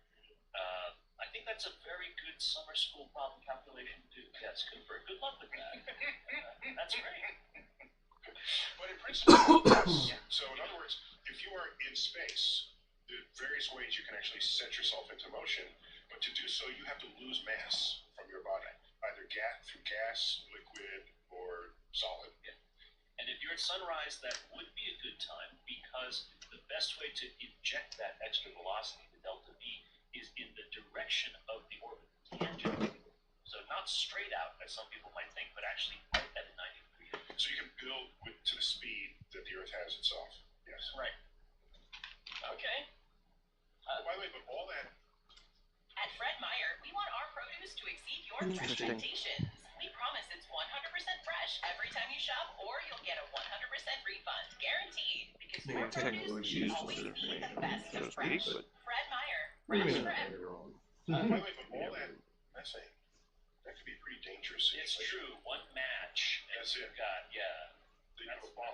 that's a flare. That's a Yeah. bomb. Also, that's a greenhouse gas. Yes, it is. Oh yeah. Yeah, very potent, more potent than CO2. True. So you really have to like that. Yeah. So When they would light clouds space. You all that light signal, Wait, if you leave Earth, you need the greenhouse gases to stay warm. retain. There you go. Warm. That's right. Yeah. So it's the balance. It's the balance. Yeah. Wow. That's very exciting. You know what? I think I'm going to have to assign that to my astrophysics class next year. And then the dean will call you. Well, maybe Cooper will help me out with that. Oh. Well, while we are doing calculations, Tom Foreman on same Facebook here. asks, is math a discovery or an invention? Beautiful, beautiful. Don't get me started. I want to hear Charles first. Okay. Well, remember that my wife is a mathematician. Yes, she is. Right. And my wife has a PhD in mathematical physics. That's right. Yeah. Twinsies. Going its family here. Yeah. And my son also, given a choice of either studying math or astrophysics in college, has chosen math. Anyway, that's okay. We still love him. Yeah, I know. When did you know? Were the signs always there? When he was a little kid putting refrigerator magnets in strange shapes, I knew that something was up. Something was up. Hiding something. Something was up. Awesome. Okay. Anyway, math is something that exists by itself, but mathematics as we use it and formulate it today is an invention of humans. This is the clear reality of the universe, because things will do what they're doing whether we understand them. No, And not on we keyboard. created math in order to try to understand and reproduce and utilize those things that nature provides for us. So, for example, when the ancients were building pyramids, they invented geometry. Right? Those pyramids would have stood anyway if we had put them together and not known the equations. But with the equations, the ancients were able to build them. The same is true with, say, rocket equations that allow us to send things out into space. We could have sent things into space without knowing how to do the calculations, but we wouldn't have had much control.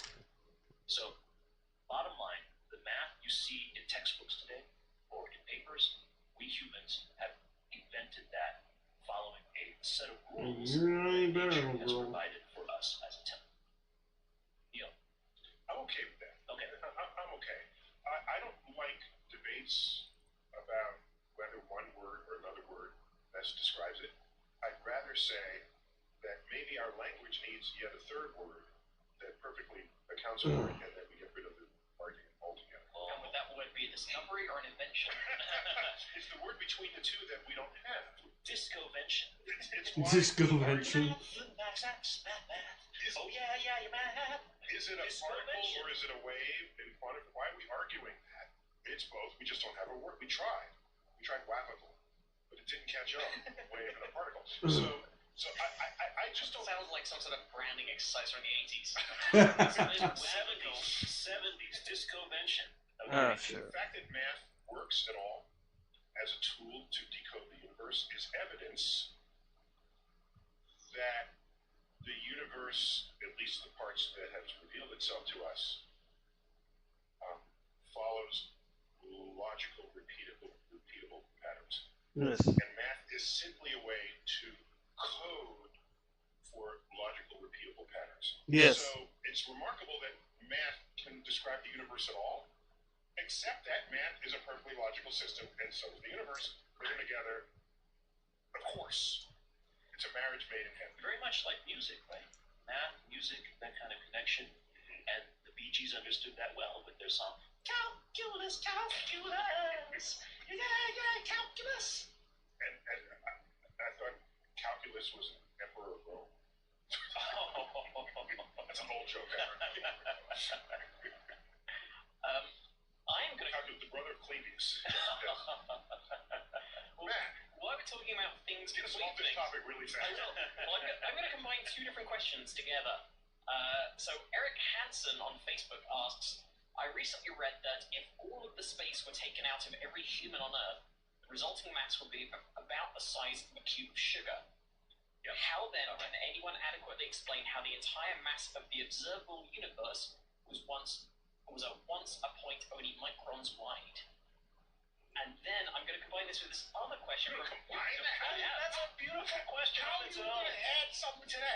Yeah. Well, this is a little coda question. I could have thrown it out afterwards, but I thought I'm going to leave this just in your subconscious to bubble over while you're answering that one. From Ashton Norton, also on Facebook. Other than the Big Bang, are there any other scientific theories that have been discussed as possible explanations for where we came from? Well, so those two together or separate as you choose. Okay, so this is basically a cosmology question. Sure. Right? So I'll take the cosmology question number 1. You can take cosmology question. All right. I'm just kidding. I'll answer each one half. Okay, you answer each half. All right. Leave me a little room at the end. Go. All right. So, I've been paying into Social Security since I was 17. I'm counting on it when I retire. Barry Chavez de Reamer voted to cut Social Security. It's wrong for Chavez de Reamer to decide that I shouldn't get my Social Security. So, I know we've been coming here for a while, trying to work on our communication issues. Exactly. But things have really changed between us. I finally switched to RCS, the modern standard for texting the rest of his phones already use, which means now being together in group chat is so much better. So much better. And now we can send each other high-quality photos and videos. All the cat means. What we're trying to say is, now that iPhone finally has RCS, we've had a breakthrough. Even though I know I still have work to do. Give me a little room at the end. Go ahead. So, the reason the universe is so different now than it was back then is simply because there was some kind of physics that happened between the moment of the Big Bang and the present day that we still don't yet understand. It is completely true that the universe back then, the density of the universe, right around the moment of the Big Bang, was approximately 10 to the 97 kilograms per cubic meter. And it's pretty dense. Yeah, and even if we took all of humanity, back in the 60s now, we have the 70s, the 60s, we got to get everything. Absolutely, you said. We have a circumstance where the matter of that density is so removed from anything we can think of that human beings the size of a cube of sugar, analogy when we move on to space, that density is still only about 10 to the 15 kilograms per cubic meter. So there was just another state of matter, or the matter itself. I thought it's not even that complicated. Okay. If it stays as solid matter, just taking out all the space between the particles, yeah, you're not going to get much smaller than that. But at the temperatures of the early universe, matter is not stable as solid matter. It's energy, and you can pack energy into any kind of small volume you want. So that's the right way to say it. Is that a fair way to? It's a completely fair way to say it. And so as a result, the laws of physics that were governing that behavior produced something that eventually evolved into our universe today. And we have yet to decipher scientifically the processes that went from that to that. I have to tighten that. No, criminal sitting in the food dish. From then to a little bit after that, because we know what happened a little bit after then until now. Yeah, that's fair. Why over there? Yeah. And by a little bit after, Neil, I think you're referring to 10 to the minus 30th seconds, right? Yeah. So, 0.00 a gazillionth of a second. So we've managed to trace it Towards it. Towards it. Yes. But that last little bit, that last gazillionth of a second is really hard. That's right. And that segues into that second part. It does. Where what is going on in that tiny, tiny fraction of a second that is so different from what we know today in our universe? And so that's where the speculation comes on, right? What could have happened other than a Big Bang as we understand it today? Could something else have generated the kinds of energies and effects that have led to the way the universe expands today? There's lots of speculation. It's really, really hard to be able to decipher or to pinpoint the physics involved. We're adding extra dimensions, we're adding extra particles, we're adding all kinds of extra crazy ideas, and none of them have yet panned out in a scientifically verifiable way. And let me just say, do you think we're happy about a Big Bang? Yeah. Weird stuff, all right? But evidence points to that. universe we now occupy can be described by what happens if you had a Big Bang as accounted for with a small, dense, hot, early beginning. And it gives us the amount of hydrogen and helium and neutrinos and the age and the density and the distribution. All of this comes out of that. If you have a better idea, fine, we'll take it. But until then, we're stuck with the Big Bang. How's that? Is that another way to think about it? I think that's a great point. Okay. Yeah, the imperfections of a scientific theory drive people nuts. We want theories to be perfect, but they're not. And that's where the science and the learning. Usually know is whether the addition is just Towards it, not away, doubling. You have to throw out everything to come up with a new idea. Do you think that last bazillionth of a second will be explained, or is it even explainable? We've got top people working on it right now. They call string theorists. Yeah. Top people. And cosmologists in general. Yeah. Top people. String theorists is just one group of promising paths, but all of cosmology is really about trying to get that last. Chris Carlton on Facebook asks, why aren't we expanding with the universe if we are part of the universe? I get asked that question a lot by my students. And I'm going to add a coda to that. Will I ever break 6 foot? Are you still growing? We're still working. Well, I'm hopefully still expanding. That can help you there. We will get to the answer to that when we return for our second segment of Summer School Star Talk.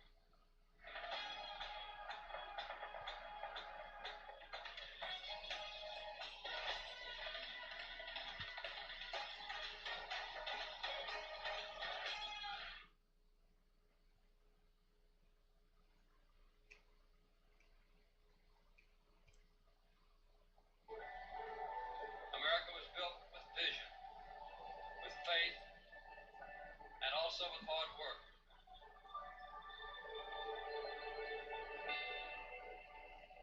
But we must work together to turn our vision and our dream into a solar reality.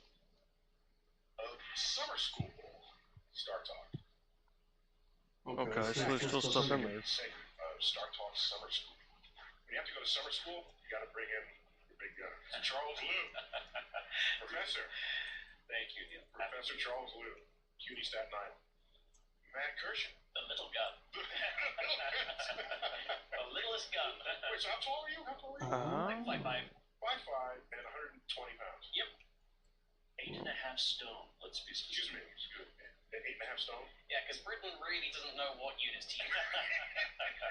we're metric sometimes, and sometimes we're stone, you know? In some cases, we're ahead of you. We do fruit and veg in metric. We normally do Celsius for temperature, but then we'll do stones. Yeah, you have issues. You have metric issues. We're comparing things to the size of animals. It's well, that's where the stones come from. No, that's where the hands. Well, you have hands. hands. Yeah. Whose hands? Whose feet? So, we left off at the first segment a question about, yes, if the universe is expanding and we're part of the universe, why are we not expanding? And the answer is electromagnetic forces. See, the expansion of the universe is its own thing, but it does not counteract on small scales. Things like atoms and molecules pull one another, or electrons and protons. And literally, the atoms and molecules in his pinky. Yeah, right. So, as he picks his fingers on his hands. That's an excellent point. Yeah, so the reason my pinky nail is not expanding away from my pinky finger is because they're being held together by other kinds of forces. Way stronger forces. In the short distance. Yeah, in short distances. Yeah. So out at the distances of billions or billions of light years, the expansion of the universe dominates. Even galaxies are carrying along the ride. But on scales of humans, or even planets, really, those other forces are much stronger. Even the solar system is not expanding. Okay, because I've been given the analogy in the past of the blowing up the balloon and watching the dots get further apart. On the surface. That's right. But is it then almost more like sort of blowing up a globe that has like ice sheets floating on it, but the ice sheets stay the ice sheets stay in one clump. That is a correct, better assessment. And they become further apart as the globe expands. Yeah, on a balloon, if you drew a galaxy on that galaxy would actually get big. So we should put like little sticky notes on the balloon. Right, sticky notes that have the ability to slide. Lifesaver. Oh, yeah, right. Yeah, you can do that too. So the sticky notes themselves, or the lifesavers, would become further apart, but within themselves, they would stay the same size. Correct, you got it. Okay. Yeah. So I understand something a lot better now. There you go. Good question. We do. We have what an excellent audience. This is an excellent audience, unless they just called. No. I'm sure these are. We'll check with our researchers to find out. All right. Matt, next. All right, from Ben Ridner at Ben Makes TV. I played Jason and that was just That trash. guy. I've heard of that. Oh yeah. Ben says, please describe the laws of physics. It sounds like we're doing Ben's homework. Oh, I'm going to pull rank here. Ready? Go ahead. Okay. In one of my books, I have a chapter called Honor as a Test. Ooh. And it's all about the effort to discover laws of physics on Earth and the question about whether they apply in places other than Earth. And it's not a given that that should be the case. Okay. It might have been that something you discover on Earth is different on Mars or different on, but it turns out it's the same. What I would be interested in is not necessarily the laws of physics, because that's what I've lived in all my life. Do you? Yes. You have a choice. What are the laws of psychics? I don't understand. Well, laws of physics, right? Natural stuff, predictable, whatever. But the laws of psychics, like people who make predictions about the future, people who cast themselves as those who understand things that are beyond nature. What are the laws of psychics? Maybe there are no laws. Well, then why is there a major in psychic studies? Not in any university. I don't know unless it's Astrology. Yeah, I think it's in Arizona. Yeah, I would like that. Other than Arizona, I don't think any accredited university has a major in astrology or psychics. Yeah.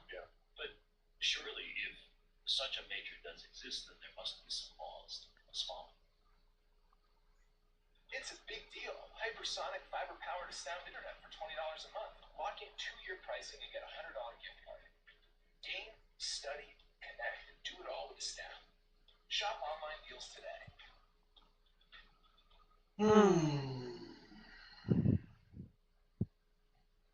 Being able to have something to always protect myself with this Verna allows me to have that peace of mind no matter where nature does exist, then there must be some laws that we must follow.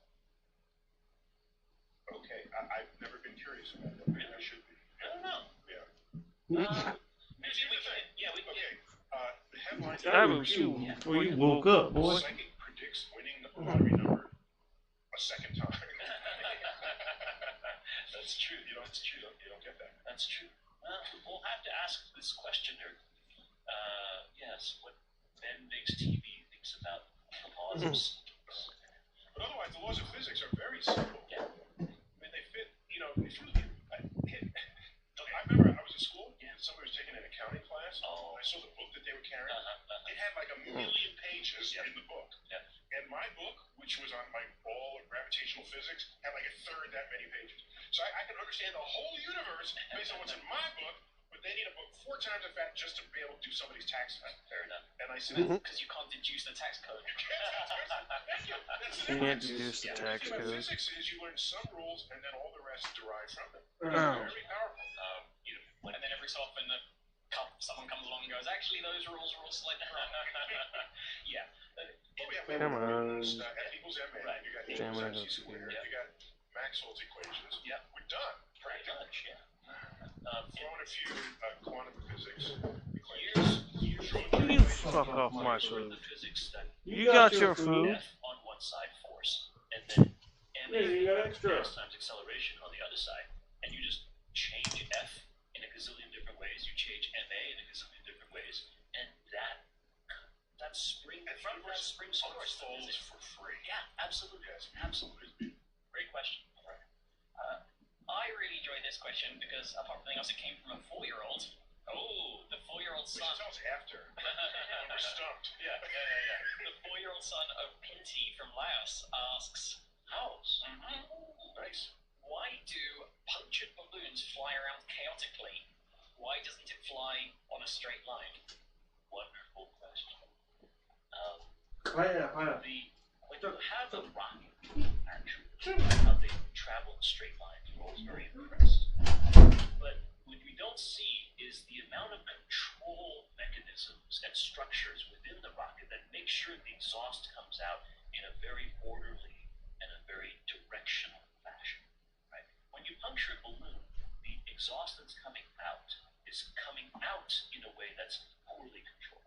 It's not a pinprick hole, for example. Just there's a difference. You can try this. You put a little tiny hole in a balloon as opposed to a large hole. The larger the hole, the more chaotic.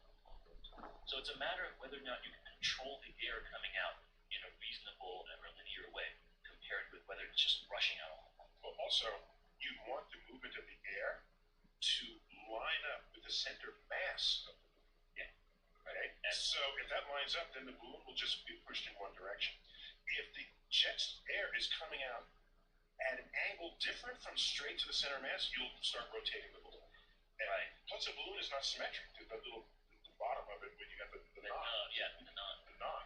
So the balloon's weight is not symmetric. And the center of the mass of the balloon would also move around as the balloon deflates. Yes!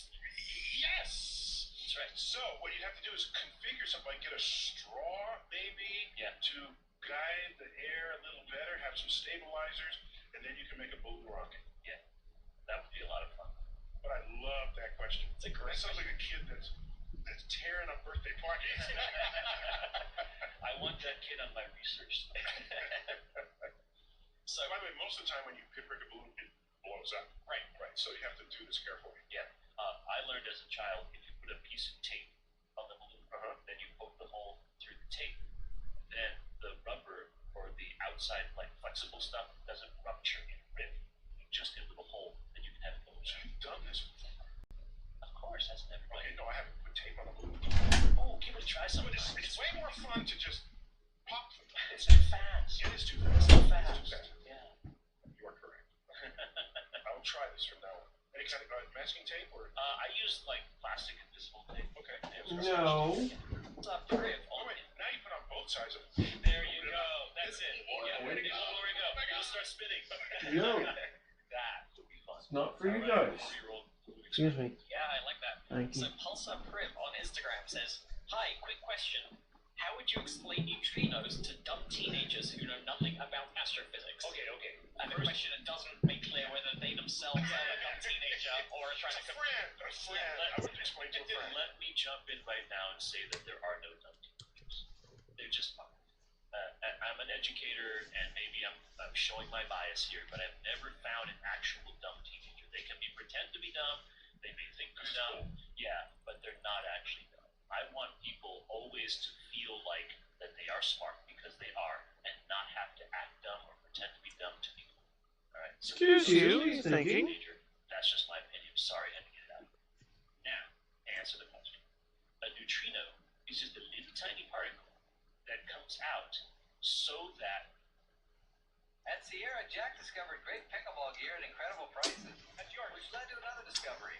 His dad does care. Damn. It's just a little tiny particle that comes out so that in atomic interactions, in nuclear interactions, energy is properly balanced. Okay, both in the motion and in the amount.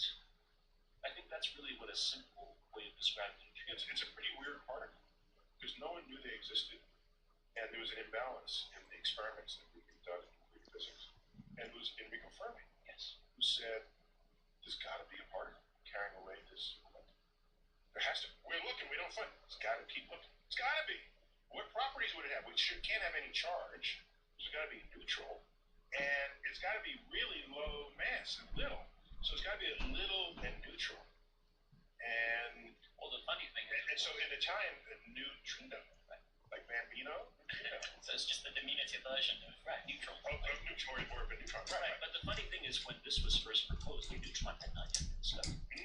So when the neutron was discovered, you're like, oh, is this it? Did more calculations? No, still not it. There's something that's even smaller than that has no charge. Right. So yeah, it's necessary to what's going on in Hey, the universe, but easy over there. it's very hard to stop. Plows through anything. Little girl. What's the number? There are people trying to sleep. From the sun. many trillions. Many trillions. Can you feel it? Can you feel it? Just 'cause it's not me. It could be the air conditioning. I don't know. It's hard to tell. So how do So they don't interact, and that's why they were so hard to detect. But they do interact very minimally, right? We can detect them. And it was one of the great experiments in astrophysics that allowed us to find neutrinos coming out of the sun. What happened was that people took a very large vat of dry cleaning, very pure, put it down more than a mile. You're okay. In South Dakota. No shoe and a fly. Surrounded I think it was just a pre-existing salt mine. It was a gold. Oh, gold mine. Homestead gold mine. Mm. Salt mine. And it was sunk all the way down to the bottom. They put it there and they surrounded it with a lot of chemicals.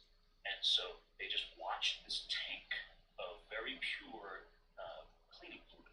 And when a neutrino hit, even though trillions and trillions pass through every second, they might only get one neutrino hit every long once in a while. And when that happened, there would be a flash of light. And so they'd watch it and make sure the flash of light is not caused by anything other than solar neutrino. And that's so it's like cleaning fluid. Turns out that that particular molecule, perchlorate, I think it needed the chlorine. Yeah, had a special nice property that it would, when hit by a neutrino, as usual. interaction, very rare occasional interaction with flash. Yeah. How long ago did that experiment happen? Bugs follow. That was several Science decades ago. around. Ray Davis Jr. was the experimentalist. John Paul was the theorist. Back up. Ray Davis got the There you go. Thank you. That's not John Paul. Yes. And this would appear to be one of them. You have the theory and the experiment and the observations. They all have to come together to make that Good boy. discovery. That's correct. But that was a real triumph, and it led to a secondary discovery, actually, because it turned out that the number of neutrinos that were being detected from the sun were fewer than we expected.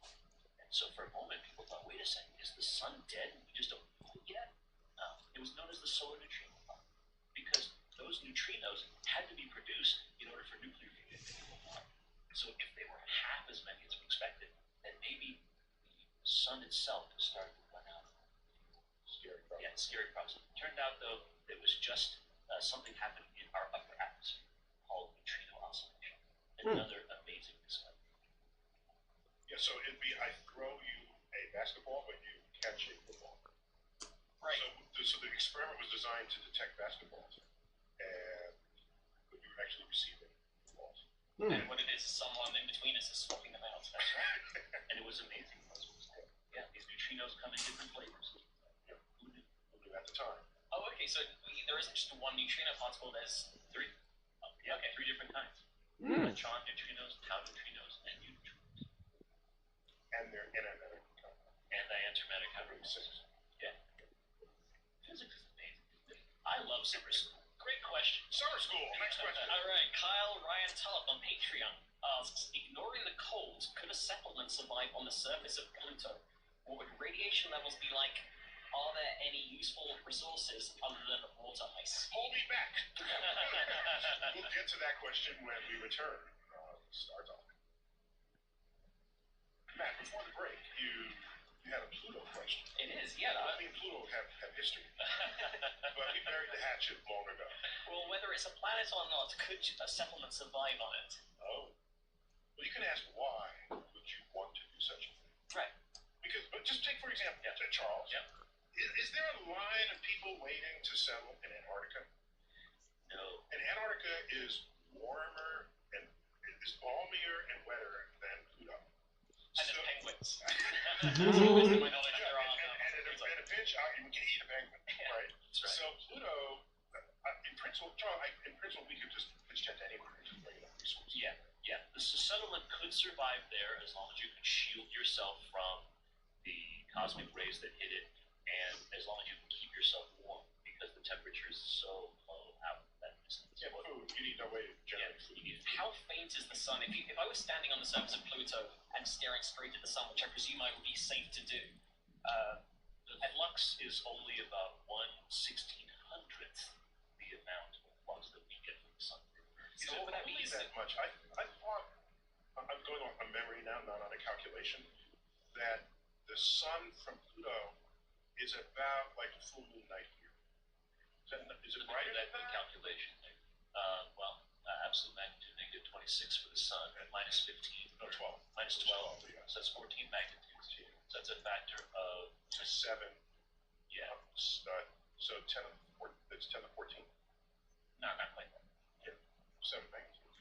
No, 5. Yeah. 5. So it's a factor of 100,000. So it's a little bit. And you said it's. I said 1600 because so 40, 80. Well, you just divided it out. Yeah. Okay. So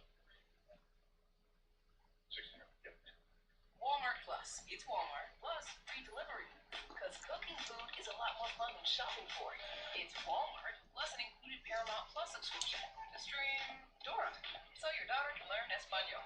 Delicioso. 1600. Yep. So there's everybody. In the middle of an active calculation, you pull up a HuffPo page? No. This actually brings up a very good point, and I teach this to all my students. Since this is the summer school episode, it's quite appropriate. We have Pluto is 40 times farther away from the sun than Earth is on average, and so it's 1 over that square. That's right. So that's where you get the 1/1600th as bright. That's right. But the idea that a person inverse square law of light. Very cool. The idea that a person can just pull up the answer on Google faster than we can do the calculation brings up a really important point about school in general and education in specific. You might agree with this. We can no longer think that we are educated if all we can do is memorize facts or calculate things that can already be calculated and sit on a database. We have the world's information at our fingertips. The only way we can be made viable as a productive member of society or as a civilization is if we are better than Google. We have to do that. And I'm just not picking Google. Sounds like he doesn't want to be replaced with a robot. Matt, does that sound like that to you? It is absolutely right. We all can easily be replaced by a search engine. Our education system, our learning, our interaction with nature and with the world and with other people must be better than a search engine. We know. Charles the President. We know that Charles is a better singer than Google, so. I think that was Charles' stump speech right there. Yeah. Oh dear. Yeah. Well, we are talking about singing and the like. Marcus, and I'm going to apologize for butchering this name, but Guimaras, I apologize if that is way off, on Patreon asks, I had a debate with a friend of mine where he said that scientists hate arts in general. I think that's not true, says Marcus. Offensive. Dr. Tyson loves art and he loves The Starry Night by Van Gogh. Could you please tell us something about the subject? Charles, are you okay there? You seem put out somehow. It's art? No way. I don't know. Way. First, I don't know any scientists who hates art. A. B. Many scientists I know not only just don't hate it, but love it. C. One of the books behind you on a shelf is called Mathematics and Art, a book written by an art curator who has fascinated by the role of science as it has influenced art, and I was privileged to be asked to write the foreword to that book. And as the writer knows, and you're trying to get something that doesn't exist and being a little punk about it. And so I'm not unusual in this regard. There are colleagues who love music, love art, on levels that you might not even know or suspect, because generally if they're in the news, it's not because of that. It's because of the science they're doing. We're art-loving all the way back. And why do you think universities, they're called the schools of arts and sciences? We go way back. Yeah, way back. Two sides of a coin, each the pinnacle of human creativity and expression. One constrained by the universe, the other constrained by imagination. So I could not say it better. It is absolutely true. Science and art are inextricably intertwined. There is no scientist I know that doesn't love art. Have him take up that question with Leonardo da Vinci. Absolutely. And Albert Einstein himself wrote in 1930, the sense of the mysterious, the wish to be awed by things we don't know, is the root of all great art and science. And I agree with that. Trina Jennings on Facebook asks, if we can figure out the center of the Milky Way galaxy smells like raspberries, can we figure out what things would smell like elsewhere? Would the center of all galaxies smell like raspberries? The center of the galaxy. Oh, it's a cute press release about people who are looking at molecules in gas clouds. And it turned out that they detected certain aromatic compounds which are found in raspberries. Okay. So they said, oh, it smells like raspberries.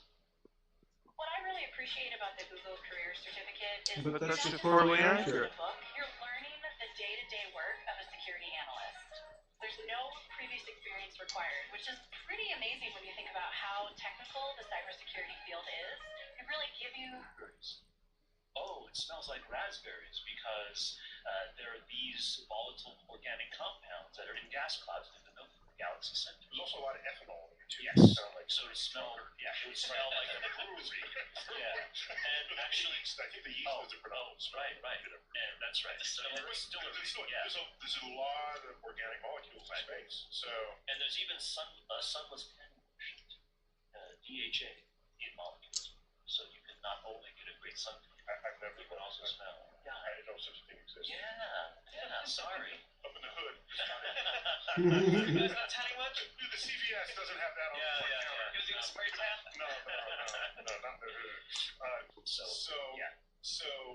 it's a little deceptive to say that space smells like that. Right. Space smells like nothing, unless you put molecules where you're sniffing, and there are molecules everywhere, and so there it is. Then you're smelling molecules in space, rather than space itself. Right. So to answer that question constructively, the answer is yes, as long as we can find the molecules that create certain smells in our brains through our noses in a location, we can tell you exactly what that smell smells. Precisely. But there are a lot of Mm. it smells a lot of different things. Thanks. Who wants a relativity question? Bring it on. Yeah. Hussein Sajwani on Twitter says, I'm still having a hard time understanding the concept of how if your That's twin not is on Earth, sharpening you travel post. at almost the speed of light, you will not age as much as them or something like that.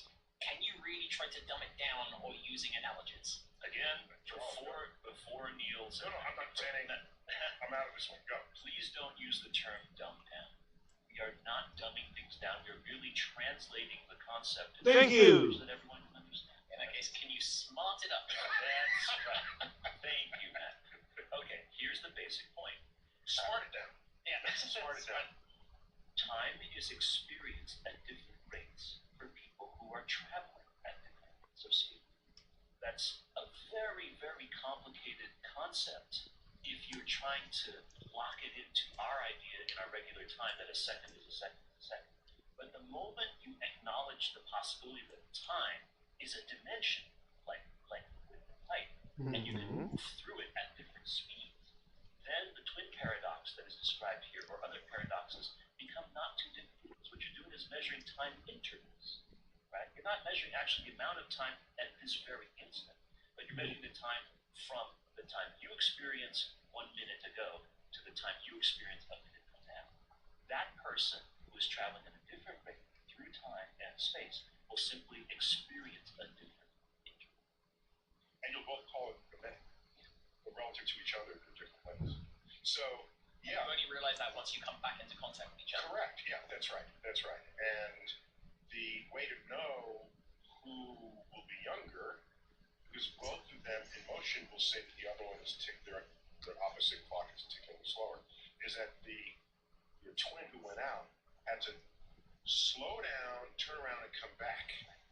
And that breaks the symmetry. It's called a paradox, because if I see you traveling and your time is ticking more slowly, and motion is relative, and you see me, I'm actually standing still, but as far as you're concerned, you're standing still and I'm moving. You see my time ticking slowly.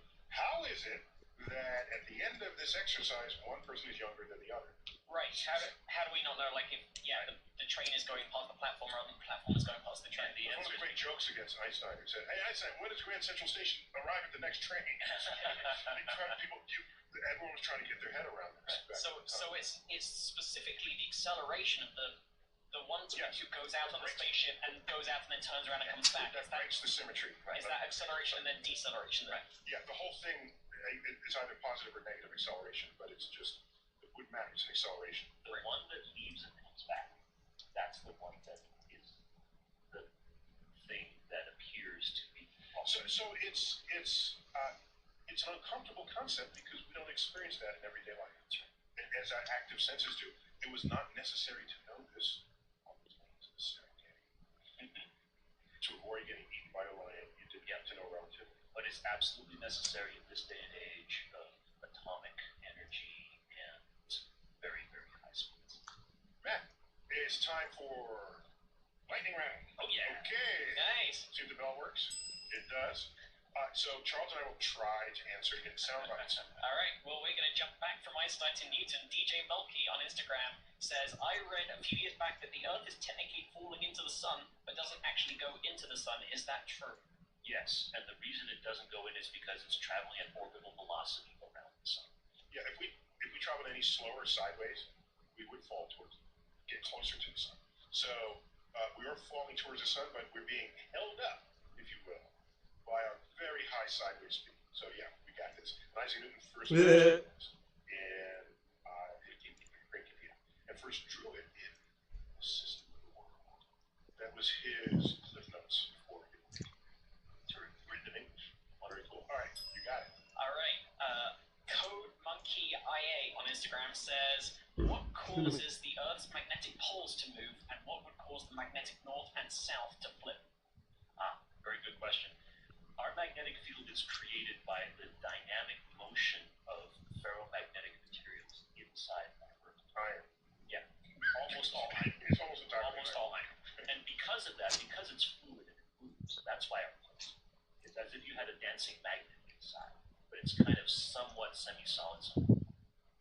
Did you can call AI now? I can call it and talk to it? You can call it and talk to it, and it's free. So I can ask it anything and have a real conversation with it like a real person? Yeah, at one point you might even forget that you're talking to AI, because it literally sounds like a real person. I didn't feel like getting sucked into another TV show. You solid. And it rotates, but not exactly the same rate that Earth does. So all these dynamics influence which direction on Earth's surface you find the North and South Pole, and whether the North is up or down relative to it. And history has shown that the poles have flipped multiple times. Yes. Yeah. Next. Oh, by the way, if Earth cools completely and the core becomes solid, the magnetic field shuts off. It's frozen. Yeah, it's done. Good. All right. Sorry, it wouldn't shut off the magnetic field, it just changes the movement to the magnetic field. Right. Good. Okay. Evan Howington on Facebook says, if the universe is infinite, then how could time exist other than the meaning we give it? If the universe is infinite, is the key point. We don't know necessarily yet that the universe is infinite. He's saying if it's infinite, let's change the question. Suppose the universe had no beginning and no known end. It's infinite in time and space. What does it even mean to have a calendar? Right? What are you measuring? Well, Is that kind of the paraphrase of that question? I think so, yes. That's yeah. a good way to put it. Yeah. And what we would be measuring in time is the various atomic processes going on in our bodies. And a clock, like the steppage of a second, is just a way to macroscopically allow us to know whether we're getting older or not. So you need vibrating, repeating phenomena to measure time accurately at all. So in a universe where nothing repeats, there can be no measurement of time. Well, what do you think of that? If you can measure the passage of time, or define the passage of time as the expansion of the universe, then you don't have to have vibration. You can just have the change that's going in a single direction from smaller to larger. Okay. So time then gets measured by size. Yeah. Size of ranges. Rather than repetition. Matt, last question. Go for it. All right, I'm going to go with this one then. Billy from Queens here, out of Hunter College. Hunter College, City University of New York. Oh yeah. Cosmically Curious on Instagram said, what are some tips for an everyday astrophysics student who wants to become an extremely successful science educator? Read Neil's books. I don't know. I really love it when educators express their knowledge in the language of the people who are listening. In other words, a really good science educator is essentially a very good interpreter, a very good translator. Not someone that just dumps things down, not just someone that turns things into sound bites, but someone that can really take a concept that's sort of described by math and science and turned into English or French or whatever language that the person is fluent. That is the mark of true science education. Thinking about the audience and not necessarily about the source. I can't touch that. Cheaper than to add punctuation and say that Galileo, an academic fluent in Latin, when he decided to write about whether Earth was in the center of the known universe or orbiting the sun, he wrote that in Italian. No, the common folk would be able to then embrace and appreciate the discoveries he was making. And so that was quite a striking event. That's like Carl Sagan appearing on The Tonight Show. Yeah. You're crossing pivotal moment. You're crossing boundaries there. And then he became a regular guest on The Tonight Show, coming to the people, where the people are. Right. And never like claiming that he was somehow smarter or better than they were. Empowering people to think even more highly of their own intellect that maybe they only just discovered for the first time. Well said, sir. We gotta end it there. Charles. Neil. Dude. Well, that's someplace I Love you, feel. man. Love you too. Family, everybody's okay? Everybody's good last I checked. Excellent. Matt. You enjoy? When you come back, can you weigh like 10 pounds more or something? Alright, I'll start my pocket or something. Growing tall, we don't expect that, but there's a gym somewhere. I'm stretching myself out. No! No, not at all. There you go. Put rub magnets on myself. Yeah, and then stretch them out, and then you'll get it. But Matt, always good to have you. It's always good to be here. Thank you. Probably Science is going strong. That is the podcast. Yeah, Look for that on the podcast. You've been listening to and possibly even watching this episode of Star Talk, our edition called Summer School. I've been your host, Neil deGrasse Tyson. To keep looking up.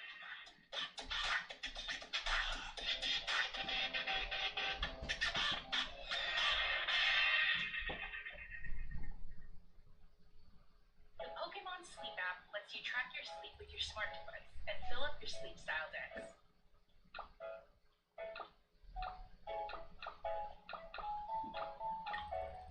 Each species has multiple styles. For example, Pikachu has droopy-eared sleep, curled up sleep, and electrifying sleep. The more sleep you get, the more progress you can make on your sleep style decks. By day, try giving Snorlax berries and making it food and drinks. Feeding Snorlax will increase its strength. When bedtime comes, you can track your sleep. If you get lots of sleep, your sleep score will be higher. If you sleep less, your score reflects that too. Your sleep score, multiplied by Snorlax's strength, will decide its drowsy power. More drowsy power means more Pokemon may gather. Getting plenty of sleep is key to studying lots of sleep styles. Each week, you'll partner with a Snorlax that will grow bigger over time. As it grows, so will your chance of seeing rare sleep styles, especially if you get regular sleep. You can do more than just track each night's sleep. You can see what time you woke up and went to bed each night, and other information about your sleep. You might get a sense that you toss and turn a lot, like Togepi in its rocking sleep style. You can also listen to recordings of sounds you made in your sleep. If you're having a noisy night, like Jigglypuff with its singing sleep, then you'll know it. Plus, doesn't it sound fun to know what sleep type you were on a given night? Were you dozing type, snoozing type, or slumbering type? Depending on your type that night, different Pokemon will gather. Lastly, some small things to be aware of. We'll illustrate them with Pokemon sleep styles. Just like Raichu's rounded tail sleep, keep your smart device plugged in while you sleep. Leave your screen on, like Mareep's tail in blinking tail sleep. And like Wartortle during flattened sleep, leave your device face down. Don't worry, most screens will go dark on their own. Also, leave your device by your pillow and atop your bed, like Pikachu in a top belly sleep. Hard surfaces, like your bed frame or floor, won't work. That's Pokemon Sleep. Get ready to rest your very best.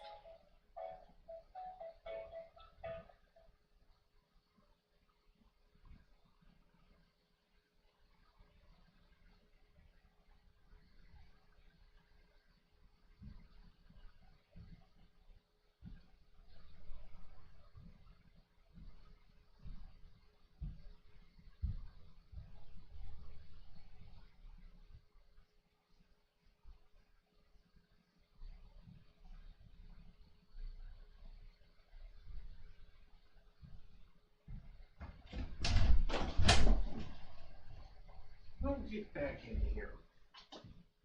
Get in here.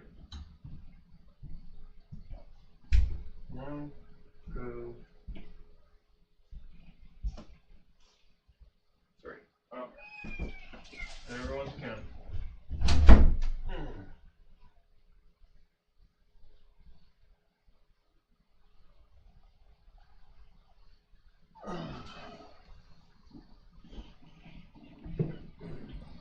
I have to make sure with these guys.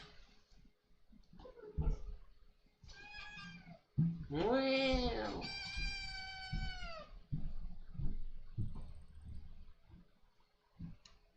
At Oregon State Credit Union, we're ready to put you on a path to home ownership. So when you apply for the perfect house, you'll be ready to finance your. On Larry King Now, Science's reigning superstar, Neil deGrasse Tyson. Am I interested in space? Because I think it's... Your little ass. It's awesome. It's limitless. It's boundless. And it holds this seat. Tried to reach for my phone and he's sitting there pushing against me like a little turd. It's like, no! No, get out of here.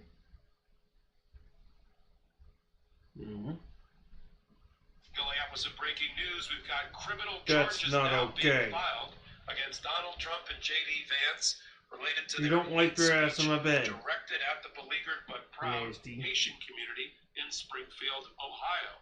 It's under a unique aspect of Ohio procedural law that allows a private citizen, through affidavit, to file in a municipal court charges against another person to ultimately be approved by that judge. And that's exactly what's happened. The Haitian community has had enough. So the Haitian Bridge Alliance, a non-for-profit in Springfield, Ohio, has filed the charges. And I'll talk about the next steps under the statute. Let's talk about the statute first, the law, then we'll talk about the ramifications and what happens next. The law is Ohio Code 2935.09D. D like David, which says that a private citizen having knowledge of the facts who seeks to cause an arrest or prosecution under this section may file an affidavit charging the offense committed with a reviewing official, that's a municipal court judge, for the purpose of review to determine if a complaint should be filed by the prosecuting attorney. So it starts with a civilian. It starts with the private citizen. Who then, after it's vetted by the municipal court judge, after a hearing, can't be dismissed before, then it gets sent over to the prosecutor's office for them to file an ultimate complaint, a criminal complaint, on the same grounds.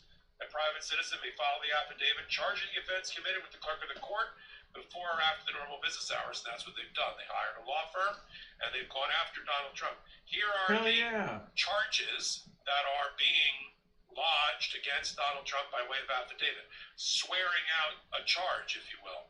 Disrupting public service by causing widespread bomb and other threats that resulted in massive disruptions to the public services in Springfield, Ohio. Making false alarms by knowingly causing alarm in the Springfield community, by continuing to repeat lies that state and local officials have said were false about cat and pet eating. Committing telecommunications harassment by spreading claims they know to be false during the presidential debate, campaign rallies, nationally televised interviews, and social media. We'll take a look at some clips related to that in a minute. Committing aggravated menacing in violation by knowingly making intimidating statements with the intent to abuse, threaten, or harass the recipients, including Trump's threat to deport immigrants who are here legally to Venezuela. These are Haitians, workers that were brought to this country willingly with a welcome mat by Springfield, Ohio, to fill jobs, 15,000 of them missing from their manufacturing plants, and this is how we pay them back. This is how we pay back. You know, this is how we punch down to a downtrodden people brought to this country just to keep the economy of Springfield, Ohio alive. Are you single? Join a dating app with 3 times more women than men, where the ladies like to message first and ask for. So they're going to be deported to Venezuela when they're here under temporary protective status by our government. More crimes that are alleged against and sworn out against Donald Trump and J.D. Vance by this Haitian nonprofit group. Committing aggravated menacing by knowingly causing others to falsely believe that members of Springfield's Haitian community would cause serious physical harm to the person or property of others in Springfield. To bring everybody up to speed, Donald Trump at least during the debate, brought on by Laura Loomer, an alt-right podcaster and maven for Donald Trump, whispering in his ear in order to bring racism further to the forefront of this election, accused the downtrodden Haitian community, a proud community that I call colleague and friend in Miami. The Haitians that have come here legally, working legally, not crossing a border. There is no border between Ohio and Haiti. Came here legally through an invitation program to work in the factories and in the businesses of Springfield, Ohio, hit terribly by COVID. They've claimed that they're going to eat your pets. They're going to come for your cats and your dogs. Donald Trump went first. Here he is at the debate, at the 26-minute mark in the debate. What they have done to our country by allowing these millions and millions of people to come into our country, and look at what's happening to the towns all over the United States. And a lot of towns don't want to talk. It's not going to be Aurora or Springfield. A lot of towns don't want to talk about it because they're so embarrassed by it. In Springfield, they're eating the dogs, the people that came in. They're eating the cats. They're eating the pets of the people that live there. And this is what's happening in our country. And it's a shame. As far as rallies are concerned, as far as the reason they go is they like what I say. They want to bring our country back. They want to make America great again. It's a very simple phrase, make America great again. She's destroying this country, and if she becomes president, this country doesn't have a chance of success. Not only success, will end up being Venezuela on steroids. I just want to clarify here. You bring up Springfield, Ohio, and ABC News did reach out to the city manager there. He told us there had been no credible reports of specific claims of pets being harmed, injured, or abused by individuals within the immigrant community. Well, I've seen people on television. Let me just say here, this is the people on television say my dog was taken and used for food. So maybe he said that, and maybe that's a good thing to say for a city manager. I'm not taking this from television. But the people on television say the dog was eaten by the people that went there. Again, the Springfield city manager says there's no evidence of that. Vice President Harris, I'll let you respond to the rest of what you've heard. You talk about extreme. Cat food has been the same forever. Time for cat food to move into the 21st century. That's why you've got to try Smalls. It's time to make kibble a thing of the past. Smalls cat food is protein-packed recipes made with preservative-free ingredients you'd find in your fridge, and it's delivered right to your door. That's why veterinarians.org rates Smalls 10 out of 10 for ingredient quality. My cat Chanel, yes, Chanel, her favorite flavor is smooth fish, and my cat prefers Smalls way more than her previous cat food. I did a taste test. I put two bowls side by side, and Chanel immediately went to Smalls. Smalls was started back in 2017 by a couple of guys home cooking cat food in small batches for their friends. And a few short years later, they've served millions of meals to cats across the U.S. I feel better knowing I'm feeding my cat Chanel real food, not burnt kibble. I can finally open a packet of cat food and not get nauseous. I actually recognize the ingredients in a packet of Smalls food. After making the switch to Smalls, 88% of cat owners reported overall health improvements. That's a big deal. The team at Smalls is so confident your cat will love their product that you can try it risk-free. That means they will refund you if your cat won't eat their food. Now is the time to make the switch to Smalls. Head to smalls.com/legalaf and use promo code legalaf at checkout for 50% off your first order plus free shipping. That's the best offer you'll find, but you have to use my code legalaf for 50% off your first order. One last time, that's promo code legalaf for 50% off your first order plus free shipping. All right, why is JD Vance also spreading these terrible, virulent blood libel against the Haitian community? And he does it at every rally, at every stop, every time there's a microphone within an inch of his face, he uses it to punch down and attack the downtrodden, the disenfranchised, people that require our protection. These are people yearning to breathe free, to paraphrase Emma Lazarus at the base of the Statue of Liberty, not people that we're supposed to crush under the weight of totalitarianism and threatened to deport them to Venezuela. Let's listen to J.D. Vance, and now you'll see the reason that he has been charged, sworn out in a new affidavit with criminal charges. Thank you so much for answering questions. I am Casey Jones with WCCB. I want to ask you, you're talking about hostility, so looking at how things are going in Springfield, Ohio right now, where you made claims that Haitian migrants were eating pets that have since been debunked. There are threats to the community. Things are hostile. Knowing that America's so divided right now, would you change anything about the way you spread those now debunked false claims? Dublin, are you using claws in my bed? Look, what I have a responsibility to do in Springfield, Ohio, or any constituency in the state of Ohio, and if, God willing, the American people honor me by making me their next vice president, this will be my responsibility for the whole country. My responsibility is to listen to the people that I serve and not a biased media. And that's what I'll keep on doing in Springfield, Ohio, or anywhere else. Oh, it's good that he is biased in his favor. They do. So, what's the verdict? Gorgeous. You're looking to clear up the procedural issue here. This is not an indictment by a grand jury. This is not even a criminal complaint by a prosecutor. But Ohio recognizes the right of its citizens to swear out by affidavit, meaning sworn under penalty of perjury, crimes against others, their neighbors, Trump and Vance, and the like. This wasn't created just for Trump and Vance, but it's being used appropriately there by the Haitian community. Who got together with a very good and creative lawyer, the Chandra firm, and said, how can we stop this? We are being abused. We are being victimized. There are bomb threats that are pouring into Springfield, Ohio. Haitians can't walk down the street in Springfield, Ohio without getting a side-eye glance. Not from the locals. The locals welcome them. To answer the question, how did the Haitians get to Ohio since they don't share a border? For those that are a little lacking in geography, it's because the Haitian community, through its established community of professionals in Miami, lawyers and doctors and the rest, and pillars of our community and society in Miami, they knew that they needed a helping hand. They needed someone to give them boots to pull themselves up by their bootstraps, and they knew about missing workers in Springfield, Ohio, and an underground railroad between the established business and legal community in Miami and Springfield, Ohio, put the Haitians to work in Springfield, Ohio. Isn't that what we're supposed to do in America? Yep.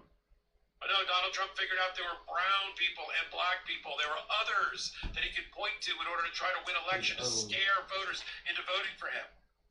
And so he accused, and then when J.D. Vance is asked the question, well, why are you doing that? Why are you attacking the downtrodden? Aren't you married to an Indian American or Southeast Asian woman? Don't you have brown children? And he said, I'm just calling attention to Kamala Harris's failed immigration policies. How is the Haitian community operating under temporary protective status lawfully in this country, working in the Springfield, Ohio factories? An example of a failed immigration policy. Yeah. This isn't border. Do people not know geography? Maybe you can make a border argument in Texas with Mexico. Maybe you can make a border argument between the outer regions of Nova Scotia and Maine or something like that. But Haiti and Ohio? Get a map, man. Grab a map and take a look. They didn't end up there except by invitation and the Underground Railroad, bringing them there to help the economy of Springfield, Ohio, and therefore the economy of Americans. 69% of all Haitians outside of Haiti are here legally. Legally. And this other group is temporary protective status. So, I like it. Here's the procedure. Since it's not an indictment by a grand jury, it's not a sworn criminal complaint by a prosecutor. Here's the process under the statute that I just outlined at the top of the hot take, 2935.09b of the Ohio Code. Starts with the affidavit, now prepared, where you swear out under penalty of perjury, and it's a crime if you lie in your swearing out. So you can commit a crime in charging a crime if you don't do it right, if you don't have the facts. But they have the facts here. They then bring it to a municipal court judge who's the reviewing court. The reviewing court checks the allegations against the criminal statute, decides whether it meets its test. If it does, he passes it through to the prosecutor. Prosecutor then decides whether they're going to use an indictment, a grand jury by indictment, or swear out a criminal complaint. So then it ultimately lands with the prosecutor. All along the way, Donald Trump is going to try to somehow defend himself. Now, they reached Donald Trump for comment, allegedly, to ask him, oh, well, what do you think about it? And of course, Stephen Chung, who's his spokesperson, said the following when he was reached for comment about the criminal charges. President Trump is rightfully highlighting the failed immigration system that Kamala Harris has overseen, bringing thousands of illegal immigrants pouring into communities like Springfield and many others across the country. Wake up, Chung! I don't know where your parents came from, but they weren't Aboriginal people. They weren't Native Americans. Your people came from somewhere. That's not how the Haitian community got to Springfield, Ohio. They didn't come teeming through the border that doesn't exist. They were invited with a welcome mat by the business community, by the Chamber of Commerce of Springfield, Ohio, to take and to go into factories and replace workers, 15,000 of them that had disappeared after COVID in a beleaguered community.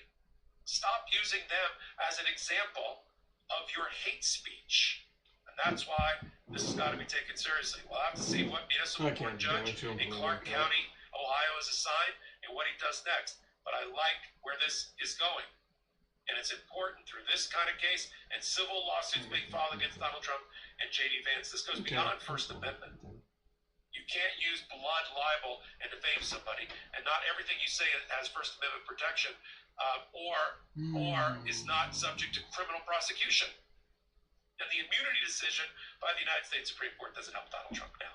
He's not the president of the United States. He's on the campaign trail.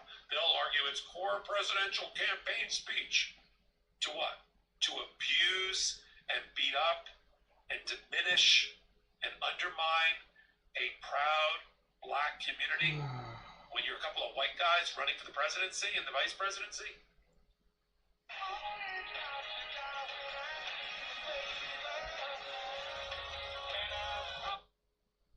I mean, it's just mind-boggling. We've got to continue to call it out here on the Midas Touch Network on Illegal AF.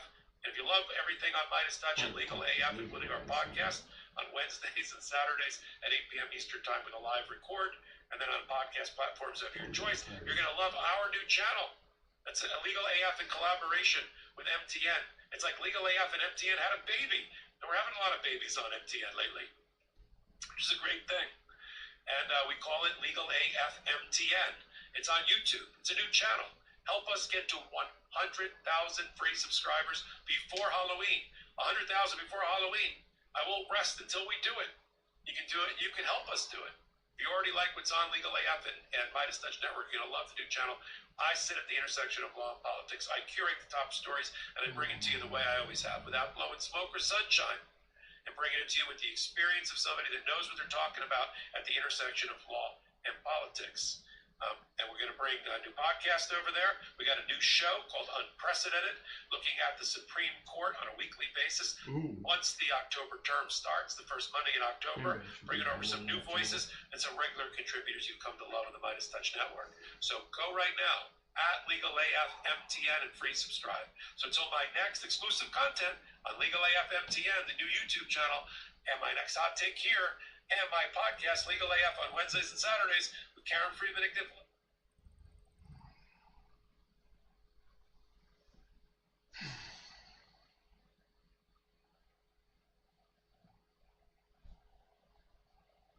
Yeah.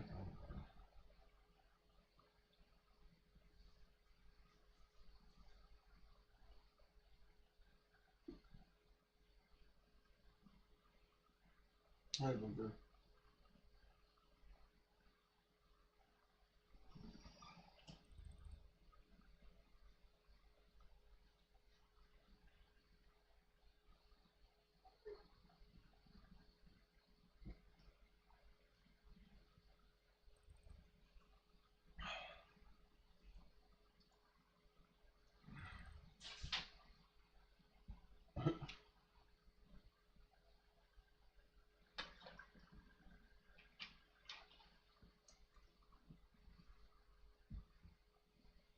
I would like to do a sleep stream tonight.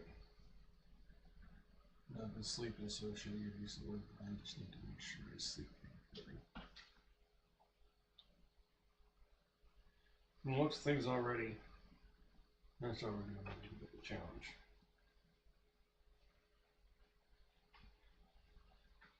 Cats are being brats.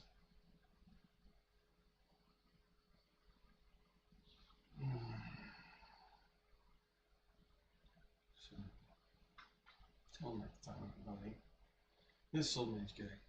Have a good night, day, whatever it is for you.